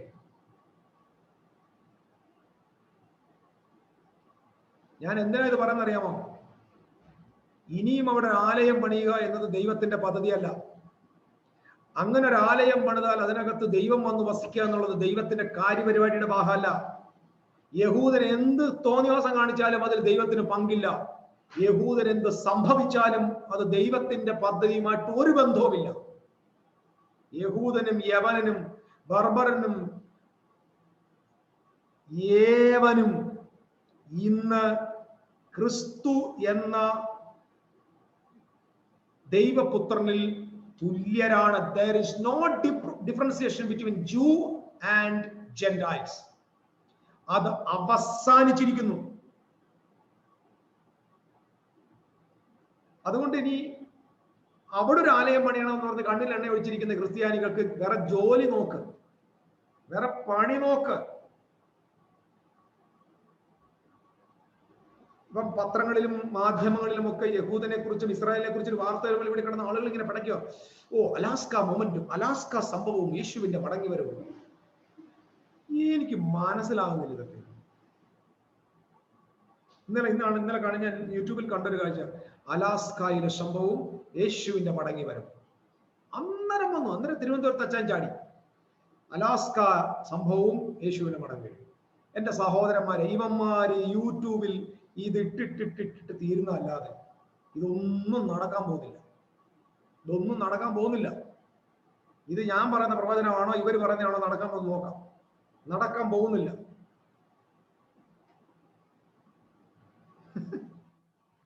എല്ലാം നോക്കിക്കൊണ്ടിരിക്കുക. അവിടെ ബോംബെറിയുന്നു, കത്തുന്നു, മൂന്നാം ലോക ആയുധം വരാൻ പോകുന്നു. ഇവന്മാർ മൊത്തം ചീറ്റും. ഇവന്മാരെല്ലാം സ്തോത്രം.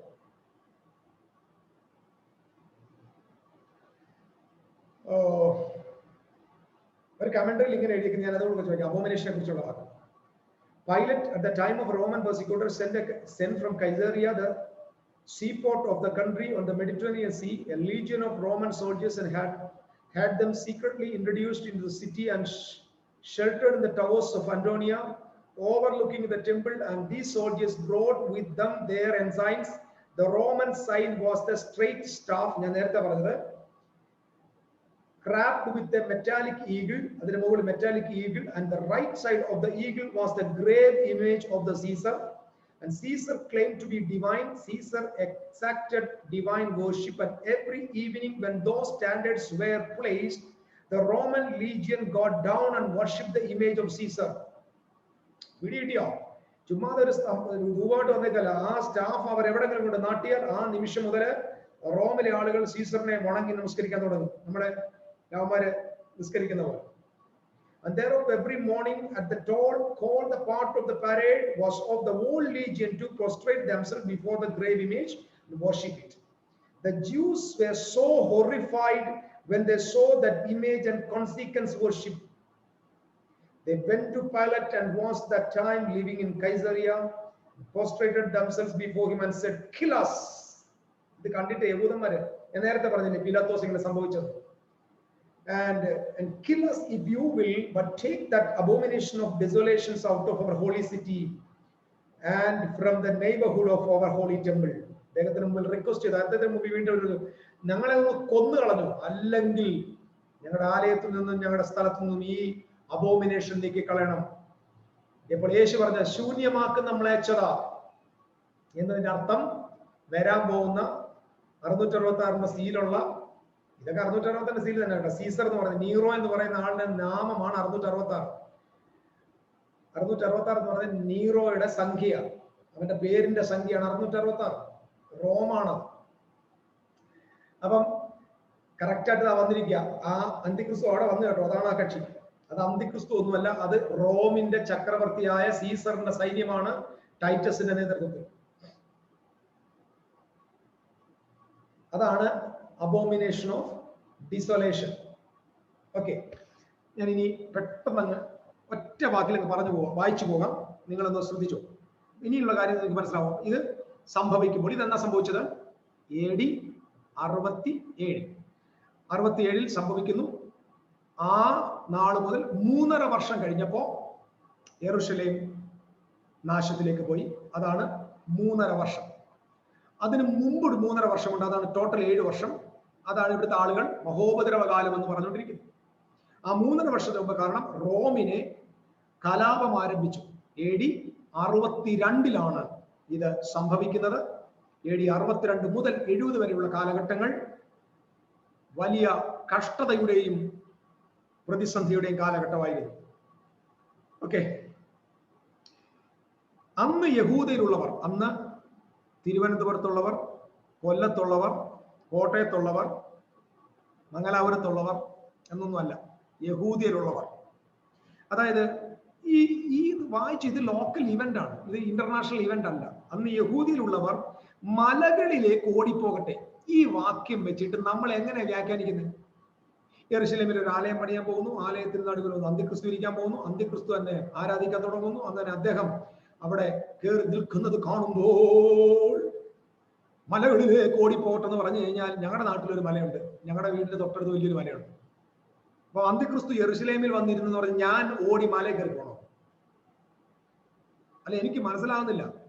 അപ്പൊ തിരുവനന്തപുരത്ത് ഇരിക്കുന്നവർക്ക് അങ്ങനെ ഒരു മലയുണ്ട്, ആ മലയുടെ വരുന്ന കുരിശുമല.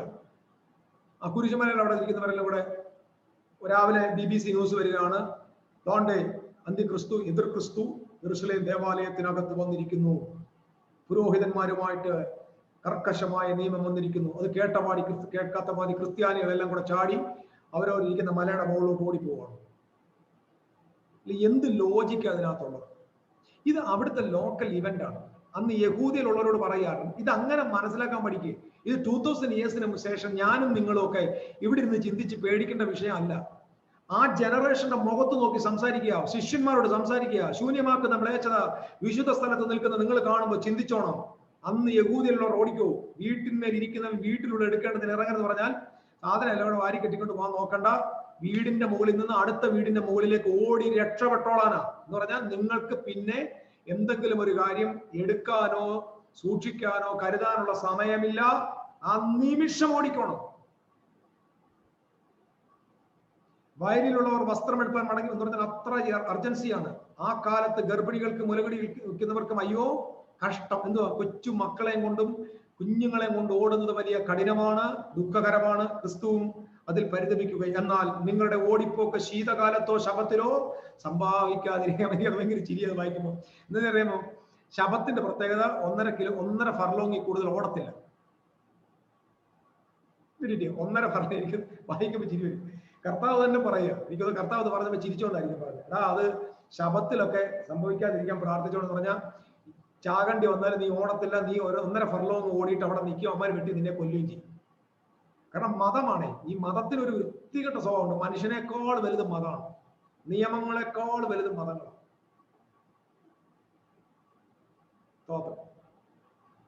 കർത്താവ് പറയടാ, ശബത്തിൽ സംഭവിക്കാൻ പ്രാർത്ഥിക്കും. കാരണം ശബത്തിൽ സംഭവിച്ച നീ ഒന്നും ഓടത്തുമില്ല, അമ്മമാർ വന്ന് നിന്നെയൊക്കെ കാച്ചുകയും ചെയ്യും, നീ എല്ലാം ചാവുകയും ചെയ്യും, നിന്റെ പിള്ളേരെ കൊല്ലും, നിന്റെ ഭാര്യമാരുടെ ഉദരത്തെ പിളർന്നു കളയും, നശിപ്പിച്ചു കളയും. അതുകൊണ്ട് ഒരു കാര്യം ചെയ്തേര്, ഇതൊന്നും ശബത്തിൽ സംഭവിക്കാതിരിക്കാൻ പ്രാർത്ഥിക്കണം. ഇത് നമ്മളുമായിട്ട് ബന്ധമുണ്ടോ? നമുക്ക് ശബത്തുണ്ടോ? നമ്മൾ ശബത്തെ ശനിയാഴ്ച, അപ്പൊ നമ്മുടെ ഈ കാലഘട്ടത്തിൽ എങ്ങനെ വ്യാഖ്യാനിക്കും? അന്ന് വീട്ടിന്മേൽ ഇരിക്കുന്നവൻ വീട്ടിലുള്ളത് എടുക്കാൻ പോകരുത്, പിന്നെ എങ്ങോട്ട് പോകണം? എന്ത് ചെയ്യണമെന്ന് പറ. ഈ വാക്യം നമ്മളുമായിട്ട് ബന്ധമല്ല പ്രിയപ്പെട്ടവരെ, ശ്രദ്ധിക്കും. ഇതൊക്കെ സംഭവിച്ചു കഴിഞ്ഞ കഥയാണ്. ഇനി ആന്റി ക്രൈസ്റ്റ് അവിടെ വന്നിരിക്കും, ആന്റിയോ അങ്കിളൊക്കെ അവിടെ വരട്ടെ, നിങ്ങൾ സമാധാനമായിട്ടിരിക്കും. അത് ശനിയാഴ്ച സംഭവിക്കാതിരിക്കാൻ പ്രാർത്ഥിക്കണം. അപ്പൊ നമ്മൾ പ്രാർത്ഥിക്കണം, അത് ശനിയാഴ്ച സംഭവിച്ച നമുക്ക് എന്താ? ശനിയാഴ്ച സംഭവിച്ചാൽ എന്താ, ഞായറാഴ്ച സംഭവിച്ചാൽ എന്താ? ഇത് നമുക്കൊരു പ്രശ്നമാണ്. ഇത് ശബത്തുമായിട്ട് ബന്ധമുള്ളവരുടെ പ്രശ്നമല്ലേ? എനിക്ക് മനസ്സിലാകുന്നത് ശബത്തുമായിട്ട് ബന്ധമുള്ള കാര്യം നമുക്ക് ശബത്തുണ്ടോ? ഇത് വായിച്ചിരുന്നിട്ട് കരയുന്ന ക്രിസ്ത്യാനി എന്തു ചെയ്യണം? അവനെ മാനസിക ഒരു ആശുപത്രി കൊണ്ടുപോകണം, മനോരോഗത്തിന് ഗുളിക വാങ്ങിച്ചു കൊടുക്കണം. ലോകാരംഭം മുതൽ ഇന്നുവരെയും സംഭവിച്ചിട്ടില്ലാത്തതും ഇനിമേൽ സംഭവിക്കാത്തതുമായ വലിയ കഷ്ടം അന്നുണ്ടാവും. സന്തോഷ വാർത്ത ഇതും അറിയോ? ലോകാരംഭം മുതൽ ഇതുവരെ സംഭവിക്കാത്തത് ഇനി മേലെ സംഭവിക്കും പറഞ്ഞാൽ, ഇത് സംഭവിച്ചു കഴിഞ്ഞാൽ ഇതുപോലൊരു കഷ്ടം ഇനി വരത്തില്ലെന്നാ. സന്തോഷമായ ഇതിനകത്തൊരു വലിയ ദുഃഖസൂചകവുമുണ്ട്, ഒരു സന്തോഷവും. ലോകാരംഭം മുതൽ ഇതുവരെ സംഭവിക്കാത്തത് ഇനി മേലാൽ സംഭവിക്കാത്തതുമായ എന്ന് പറഞ്ഞാൽ ആ കഷ്ടത്തിന്റെ അപ്പുറത്ത് ഇനി ഒരു കഷ്ടം ഉണ്ടാകത്തില്ല എന്നതിനർത്ഥം. This is a good news to the Christians. There is no great tribulations ahead us. നമ്മുടെ മുമ്പിൽ അങ്ങനൊന്നും ഇല്ല. നീ word സൂചിപ്പിക്കുക. Because it happened 2000 years. 2000 വർഷത്തിന് മുമ്പ് സംഭവിച്ചു. ആ നാളുകൾ ചുരുങ്ങാതിരുന്നാൽ ഒരു ജഡവും രക്ഷിക്കപ്പെടുകയില്ല. ഇത് രക്ഷിക്കപ്പെടുന്ന സ്വർഗത്തിൽ പോകത്തില്ലെന്നല്ല, അത് ചുരുങ്ങാതിരുന്നത് എല്ലാം ചത്തുപോകുന്നതിന്റെ അർത്ഥം. ഈ രക്ഷിക്കപ്പെടുക എന്ന് പറഞ്ഞാൽ ഉടനെ സ്വർഗത്തിൽ പോകുന്ന ചിന്തിക്കരുത്. സിമ്പിൾ വേണം. വ്രതന്മാർ നിമിത്തം വ്രതന്മാർ എന്ന് പറഞ്ഞാൽ എലക്ടഡ് പീപ്പിൾ, തന്റെ ജനങ്ങൾ കാരണം ആ പ്രശ്നം ദിവസങ്ങളെ ചുരുക്കും. അന്ന് ആരാനും നിങ്ങളോട് ഇതാ ക്രിസ്തു അവിടെ അല്ല ഇവിടെ എന്ന് പറഞ്ഞാൽ വിശ്വസിക്കരുത് എന്ന് പറഞ്ഞാൽ ആ സമയത്ത് ഡിസെപ്ഷൻസ് വരാൻ ചാൻസ് ഉണ്ട്. കള്ളക്രിസ്തുക്കളും കള്ളപ്രവാഹം എഴുന്നേറ്റ് കഴിയുമെങ്കിൽ വ്രതന്മാരെ തെറ്റിപ്പാൻ വലിയ അടയാളങ്ങളും അത്ഭുതങ്ങളും കാണിക്കും. It's happened. അതിനെക്കുറിച്ച് ഞാൻ കൂടുതൽ പോകുന്നില്ല. ആ ജനതയോട് പറയുകയാണ്, ഇങ്ങനെ അത്ഭുത അടയാളങ്ങളുമായിട്ട് നിങ്ങളെ തെറ്റിക്കാൻ വരും. ഓർത്തുകൊള്ളുവിൻ, ഞാൻ മുൻകൂട്ടി നിങ്ങളോട് പറഞ്ഞിരിക്കുന്നു. ആകയാൽ നിങ്ങളോട് അതാ അവൻ മരുഭൂമിയിൽ എന്ന് പറഞ്ഞാൽ പുറപ്പെടരുത് എന്ന് പറഞ്ഞാൽ, ഇത് ജനതയോട് തെറ്റിക്കാനുള്ള വലിയ തന്ത്രങ്ങൾ ആ കാലഘട്ടത്തിൽ ഉണ്ടാകും. ഇതെല്ലാം കൃത്യമായ നിലയിൽ സംഭവിച്ച കാര്യങ്ങളാണ്. ഞാൻ ഒരുപാട് ഡീറ്റെയിലേക്ക് പോകുന്നില്ല പ്രിയരെ. കാരണം അന്ന് സംഭവിച്ച വഞ്ചനകള്, ജനതയെ വശീകരിച്ചുകൊണ്ട് പോയത്, യഹൂദന്മാർ മുഴുവൻ വശീകരിക്കപ്പെട്ടു. യഹൂദന്മാർ മൊത്തം തെറ്റി. ക്രിസ്തു എന്ന് പറഞ്ഞുകൊണ്ട് ഒരുപാട് പേര് യഹൂദന്മാരെ തെറ്റിച്ചു. ആ ജനത എല്ലാം കൊല്ലപ്പെട്ടു. അവരാരെയൊക്കെ വിശ്വസിച്ചോ ആ വിശ്വസിച്ച ആളുകൾ അവരെ മുഴുവൻ കൊന്നു. ഇത് യേശുവിന്റെ മക്കൾക്ക് സംഭവിച്ചില്ല. കാരണം അവർ യേശുവിന്റെ വാക്കുകളെ മുൻകൂട്ടി വിശ്വസിച്ചിരുന്നു. ഇതാ അറകളിൽ എന്ന് പറഞ്ഞാൽ വിശ്വസിക്കരുത്. മിന്നൽ കിഴക്ക് നിന്ന് പുറപ്പെട്ട് പടിഞ്ഞാറോളം വിളങ്ങും പോലെ മനുഷ്യപുത്രന്റെ വരവുമാകും. ഇത് ഒരു പ്രധാനപ്പെട്ട പോയിന്റാണ്. It is the coming of the son of മാൻ. എവിടെ നിന്ന് വരുന്ന? കിഴക്ക് നിന്ന് പുറപ്പെട്ട് പടിഞ്ഞാറോളം വിളങ്ങുന്നത്. കിഴക്ക് നിന്ന് പടിഞ്ഞാറോട്ട് ഇങ്ങനെ മിന്നൽ വരുന്നത് പോലെ മനുഷ്യപുത്രന്റെ വരവ്. നിങ്ങൾക്കറിയാമോ, ഈ എപ്പോഴും സമയം മനുഷ്യപുത്രന്റെ വരവ് എന്ന് പറഞ്ഞാൽ ഈസ് ടോക്കിംഗ് അബൌട്ട് ജഡ്ജ്മെന്റ്. നിങ്ങൾക്കറിയാമോ, ഒരു സൈന്യം ഈ ജനതയെ നശിപ്പിക്കാൻ വരുമ്പോഴും യഹോവ പറയുന്നത് യഹോവ വന്നെന്നാണ്. കിഴക്ക് നിന്ന് പടിഞ്ഞാറോട്ട് വളരെ വേഗത്തിൽ വന്ന ഒരു സൈന്യമുണ്ട്, അത് ടൈറ്റസിന്റെ സൈന്യമാണ്. സഡനായിട്ടാണ് അവർ വന്നത്. വളരെ പെട്ടെന്നാണ് അവർ യെരൂശലേമിലേക്ക് കയറി വന്നത്. അവരുടെ മുമ്പിലുള്ള മുഴുവൻ ദുർഘടങ്ങളെയും തകർത്തുകൊണ്ടാണ് ആ സൈന്യം മുമ്പോട്ട് വന്നത്. കിഴക്ക് നിന്ന് പടിഞ്ഞാറോട്ട് വരിക, അത് ടൈറ്റസിന്റെ സൈന്യമാണ്. It is not talking about the ആകാശത്തിൽ മിന്നൽ പോലെ യേശു വരും എന്നുള്ളതിനെ കുറിച്ചല്ല. It's talking about the judgment. കിഴക്ക് നിന്ന് മിന്നൽ കിഴക്ക് നിന്ന് പുറപ്പെട്ട് പടിഞ്ഞാറോളം വിളങ്ങും പോലെ മനുഷ്യപുത്രന്റെ വരവുമാകും.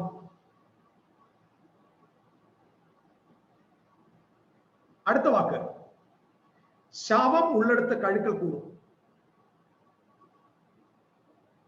ശവം ഉള്ളിടത്ത് കഴുക്കൽ. ആരായി കഴുക്കൽ? ഞാൻ നേരത്തെ പറഞ്ഞു, റോം സൈന്യത്തിന്റെ കയ്യിലെ ആ വലിയ വടിയുടെ എന്തുണ്ട്? കഴുകന്മാരെ, മെറ്റാലിക് കഴുകന്മാരെ എൻഗ്രേവ് ചെയ്ത് വെച്ചേക്കുക. അതായത് കഴുകന്മാരുടെ ലോഹനിർമ്മിതമായ ബിംബം. അപ്പം ഈ കഴുകന്മാരുള്ളിടത്ത് ശവമുണ്ട്, ശവം ഉള്ളിടത്ത് കഴുകന്മാരുണ്ടെന്ന് പറഞ്ഞാൽ ഈ ജനം വരുന്ന ഇടങ്ങളിൽ മരണം, കൂട്ടക്കൊല നടക്കാൻ പോകുന്നു.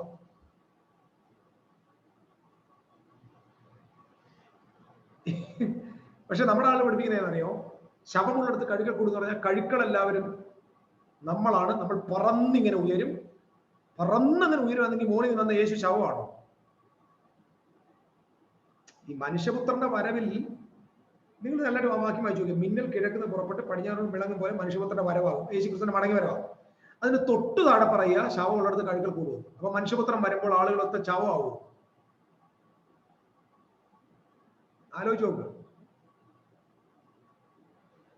കഴുക്കൾ എന്ന് പറയുന്നത് ക്രിസ്ത്യാനിയാണെന്ന് പഠിപ്പിക്കുന്നവരുണ്ട്. പ്രാക്കളെ പോലെ നാം കഴുകന്മാരെ പോലെ ചിറകടിച്ചു വരും, നമ്മളെല്ലാം പറന്നു പോകും, പറന്ന് എങ്ങോട്ട് പോകും, ശവത്തിന്റെ അടുത്തോട്ട്. അപ്പം മേടി വന്നിരിക്കുന്ന ശവമാണ്. ചോദ്യം ചോദിക്കരുത്. This is talking about the judgment. He coming from east to the west as a lightning, that is the army of Titus. When they're coming, or വരുന്ന വഴിയിൽ തന്നെ ശവങ്ങൾ കൂടിക്കൊണ്ടിരുന്നു. ബിക്കോസ് കഴുക്കൾ ശവങ്ങൾ ഒരുമിക്കുക. അതിന്റെ അർത്ഥം അവരുടെ വരവോട് തന്നെ അനേകർ നിഹിതന്മാരായി മാറുകയാ, കൊല്ലപ്പെടുക. ഹല്ലേലൂയ. ഞാൻ പറഞ്ഞ നിങ്ങൾക്ക് ഗ്രഹിക്കാൻ പറ്റുമോ പ്രിയപ്പെട്ടവരെ? ശവമുള്ളിടത്ത് കഴുക്കൽ കൂടും. It's talking about the destruction of Jerusalem. It's talking about the judgment of God, the coming of the Son of God, and coming of the Son of God in the glory of the Father.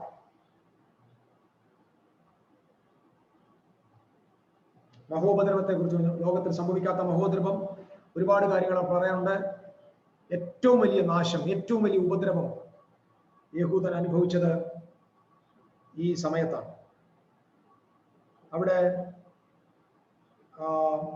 ജെറമ്യാവിന്റെ പുസ്തകത്തിൽ ഈ മഹോപദ്രവത്തെ കുറിച്ചുള്ള വാക്കുകളുണ്ട്. അതായത് ലോകാരംഭം മുതൽ സംഭവിക്കാത്ത ഏറ്റവും വലിയ മഹോപദ്രവം സംഭവിക്കാൻ പോകും. ഏകദേശം 11 ലക്ഷം യഹൂദന്മാർ കൊല്ലപ്പെട്ടു. 11 ലക്ഷം യഹൂദന്മാർ, ഒന്നും രണ്ടും അല്ല. 1 ലക്ഷത്തിലധികം ആളുകളെ അടിമകളായിട്ട് കൊണ്ടുപോയി. അവരുടെ സ്ത്രീകളെ മുഴുവൻ, ആയിരക്കണക്കിന് സ്ത്രീകളെ മാനഭംഗപ്പെടുത്തിയാണ് കൊന്നത്. വെറുതെ കൊല്ലുകയല്ല, മഹോപദ്രവകാലം. ജെറമ്യ 30:7 അതിനെ യാക്കോബിന്റെ കഷ്ടം, it is the time of distress of Jacob എന്ന് പറയുന്നു. ദാനിയേൽ പ്രവചനത്തിൽ 12-ാം അധ്യായത്തിന്റെ 1 മുതൽ 7 വരെയുള്ള വാക്യങ്ങളിൽ it is ആ കാലം, and that time shall rise Michael, the great prince of who has charge of your people, is talking about Jews, and there shall be the time of trouble. Matthew 24:25 പറഞ്ഞത് is a great tribulation. Luke 21:22 and 23 പറഞ്ഞത് is a great distress. Revelation chapter 17 verse 14 പറയുന്നു, and he said to me, these are the one coming out of the great tribulations. ഇത് മഹാകഷ്ടത്തിൽ നിന്ന് കടന്ന് വന്നവരാണ്. 3.5 years Jews suffered. ഒരിക്കലും explain ചെയ്യാൻ കഴിയാത്തതന്നെ. അവരുടെ ബെൽറ്റുകൾ തിന്നു, കുഞ്ഞുങ്ങളെ, അവരുടെ കൊച്ചു മക്കളെ കൊന്നു തിന്നു, ഉണങ്ങിയ ചാണകം അവർ ഭക്ഷിച്ചു. കാരണം ഒറ്റ വാക്ക്, എന്തുകൊണ്ട് സംഭവിക്കുന്നൂടെ പറഞ്ഞാൽ ഇന്ന് വാക്കുകളെ അവസാനിപ്പിക്കാം.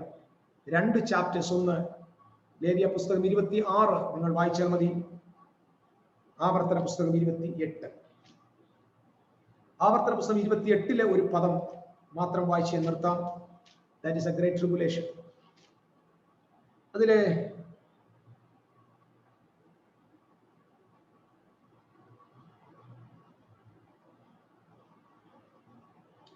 53-ാമത്തെ വാക്യം, ശത്രു നിന്നെ ഞെരുക്കുന്ന ഞെരുക്കത്തിലും നിരോധത്തിലും നിന്റെ ദൈവമായ യഹോവ നിനക്ക് തന്നിരിക്കുന്ന നിന്റെ ഗർഭഫലമായ പുത്രന്മാരുടെയും പുത്രിമാരുടെയും മാംസം നീ തിന്നും. Talking to Jew പുത്രന്മാരുടെയും പുത്രിമാരുടെയും മാംസം യഹൂദൻ ഭക്ഷിച്ചത് ഈ ഗ്രേറ്റ് ഈ മഹാ ഉപദ്രവകാലത്താണ്. 54-ാം വാക്യം, നിന്റെ മധ്യേ മൃദുശരീരിയും സുഖഭോഗിയുമായി മഹാസുഖഭോഗിയുമായിരിക്കുന്ന മനുഷ്യൻ തന്റെ സഹോദരനോടും തന്റെ മാർവിടത്തിലെ ഭാര്യയോടും തനിക്ക് ശേഷിക്കുന്ന മക്കളോടും ലുപ്തനായി അവരിൽ ആർക്കും താൻ തിന്നുന്ന തന്റെ മക്കളുടെ മാംസത്തിൽ ഒട്ടും കൊടുക്കുകയില്ല. This is happened. എക്സാക്ട്ലി എന്താണ് ഇവിടെ എഴുതിയിരിക്കുന്നത് സംഭവിച്ചത്. ഒരിക്കൽ യെരൂശലേമിനകത്ത് മാംസഗന്ധം എന്താണെന്ന് അറിയാൻ റോമൻ പട്ടാളക്കാർ വരിക. ഒരു കുടുംബം അവരുടെ കുഞ്ഞിനെ രണ്ടായിട്ട് പിളർന്ന് പകുതി മാംസം ഭക്ഷിക്കുകയാണ്. അതിന്റെ ഗന്ധം മനസ്സിലാക്കിയ പട്ടാളക്കാരൻ വന്ന് ആ ഗന്ധം എവിടുന്നാന്ന് ചോദിച്ചു. ബാക്കി മാംസം അവർ കാട്ടിക്കൊടുത്തു. പകുതി കുഞ്ഞിനെ ആർക്കും കൊടുക്കാതെ ഒളിപ്പിച്ചു വെച്ചിരുന്നു. വാള് തങ്ങൾക്ക് നേരെ തിരിയുമെന്നും മരിക്കുമെന്ന് അറിഞ്ഞുകൊണ്ട് അവർക്ക് തിന്നുവാനായിട്ട് അവർ ശേഷിച്ചു വെച്ചിരുന്ന അവരുടെ കുഞ്ഞിന്റെ ബാക്കി ശരീരം പട്ടാളക്കാരന്റെ മുമ്പിൽ കൊടുത്ത ചരിത്രം ജോസീഫസ് തന്റെ പുസ്തകത്തിൽ രേഖപ്പെടുത്തിയിട്ടുണ്ട്. It was A horrible days, the distress of Jacob. ഒട്ടും തിന്മാൻ കൊടുക്കുന്നത്. ശത്രു നിന്റെ എല്ലാ പട്ടണങ്ങളിലും നിന്നെ ഞെരുക്കുന്ന ഞെരുക്കത്തിലും നിരോധത്തിലും അവന് ഒന്നും ശേഷിക്കുകയില്ല. വായിച്ചു, this is the great tribulation, and this is not our future event. This is not it's not going to happen to the church. Church will never face such thing. Church will suffer from the beginning onwards. ആരംഭം മുതൽ സഭയ്ക്ക് കഷ്ടപ്പാടുണ്ട്. പക്ഷെ മഹോപദ്രവകാലം നമുക്കുള്ളതല്ല. അത് നമ്മുടെ ഭാവിയിൽ സംഭവിക്കാനുള്ളതല്ല. ഇങ്ങനൊരു കാലമൊന്നും പ്രപഞ്ചത്തിൽ സംഭവിക്കത്തില്ല. സംഭവിക്കാൻ ദൈവം അനുവദിക്കത്തില്ല. ഇന്നത്തെ വ്യവസ്ഥ അനുവദിക്കത്തില്ല. മനസ്സിലാവുന്ന പ്രിയപ്പെട്ടവരെ, അതുകൊണ്ട് ഞാൻ തൽക്കാലം ആ ഭാഗത്തിന് വിരാമം ഇടുന്നു. എല്ലാം എക്സ്പ്ലെയിൻ ചെയ്തു എന്ന് ഞാൻ വിശ്വസിക്കുന്നില്ല. എന്നാലും പൊതുധാരണ നിങ്ങളുടെ ഹൃദയത്തിൽ വന്നല്ലോ. മത്തായിയുടെ സുവിശേഷം 24:15 മുതലുള്ള അങ്ങോട്ടുള്ള വാക്യങ്ങൾ, ഏകദേശം 28 വരെയുള്ള വാക്യങ്ങൾ നിങ്ങൾക്ക് 24 വരെയുള്ള വാക്യങ്ങൾ നിങ്ങൾക്ക് ബോധ്യമായെന്ന് വിശ്വസിക്കുന്നു. മനുഷ്യപുത്രന്റെ വരവ്, ഒരു മരണം. ഒരു കൊച്ചുകാരോട് ചോദിക്കുക, പടിഞ്ഞാറ് നിന്ന് കിഴക്ക് നിന്ന് പടിഞ്ഞാറേക്ക് മിന്നൽ വരുന്നത് പോലെ മനുഷ്യപുത്രന്റെ വരവാകും. തൊട്ടുതാഴെ ശവങ്ങൾ കൂടുമെങ്കിൽ കർത്താവായ യേശു ക്രിസ്തു ഭൂമിയിൽ വരുമ്പോൾ മരണം ഉണ്ടാവുമോ എന്ന ചോദ്യത്തിന് ആൻസർ തരണം. അല്ലെങ്കിൽ നാം ഇത് യാഥാർത്ഥ്യമായി തിരിച്ചറിഞ്ഞ് സത്യത്തെ ഗ്രഹിച്ച് സംഭവിച്ചു കഴിഞ്ഞ ഒരു സംഭവത്തിന്റെ ഫുൾഫിൽഡ് പ്രൊഫസിയുടെ യാഥാർത്ഥ്യങ്ങളെ ചരിത്രത്തിൽ നിന്ന് ഉൾക്കൊണ്ടുകൊണ്ട് സമാധാനത്തോടും സന്തോഷത്തോടും കൂടെ ദൈവരാജ്യത്തിന്റെ വക്താക്കളായി, ഏറ്റവും ശ്രേഷ്ഠമുള്ള ഒരു ജീവിതത്തിന്റെ ഉടമകളായി ദൈവം നിലനിർത്തുവാൻ നിങ്ങൾക്ക് കൃപ തരട്ടെ എന്ന് ഞാൻ ആത്മാർത്ഥമായിട്ട് പ്രാർത്ഥിക്കുന്നു. തിരുവെഴുത്തുകളെ ശ്രദ്ധിക്കുകയും ഇത് കേട്ടുകൊണ്ടിരുന്ന് അനുഗ്രഹിക്കപ്പെടുകയും ചെയ്ത നിങ്ങൾ എല്ലാവരെയും ഞാൻ ഒരു പ്രാവശ്യം കൂടെ വന്ദനം ചെല്ലുന്നു. എൻ്റെ ഒരു എളിയ ശ്രമമായത് എല്ലാം പറഞ്ഞു എന്നുള്ള ഒരു അവകാശവാദവും ഇല്ലാതെ ഇതിൽ ജീവിപ്പാൻ ദൈവം നിങ്ങൾക്ക് കൃപ തരട്ടെ എന്ന് പ്രാർത്ഥിച്ചുകൊണ്ട് എൻ്റെ വാക്കുകൾ ഞാൻ നിർത്തുന്നു. കൃപാലുവായ ദൈവം നിങ്ങളെ എല്ലാവരെയും അവിടുത്തെ പ്രത്യാശയിൽ നിറയ്ക്കട്ടെ.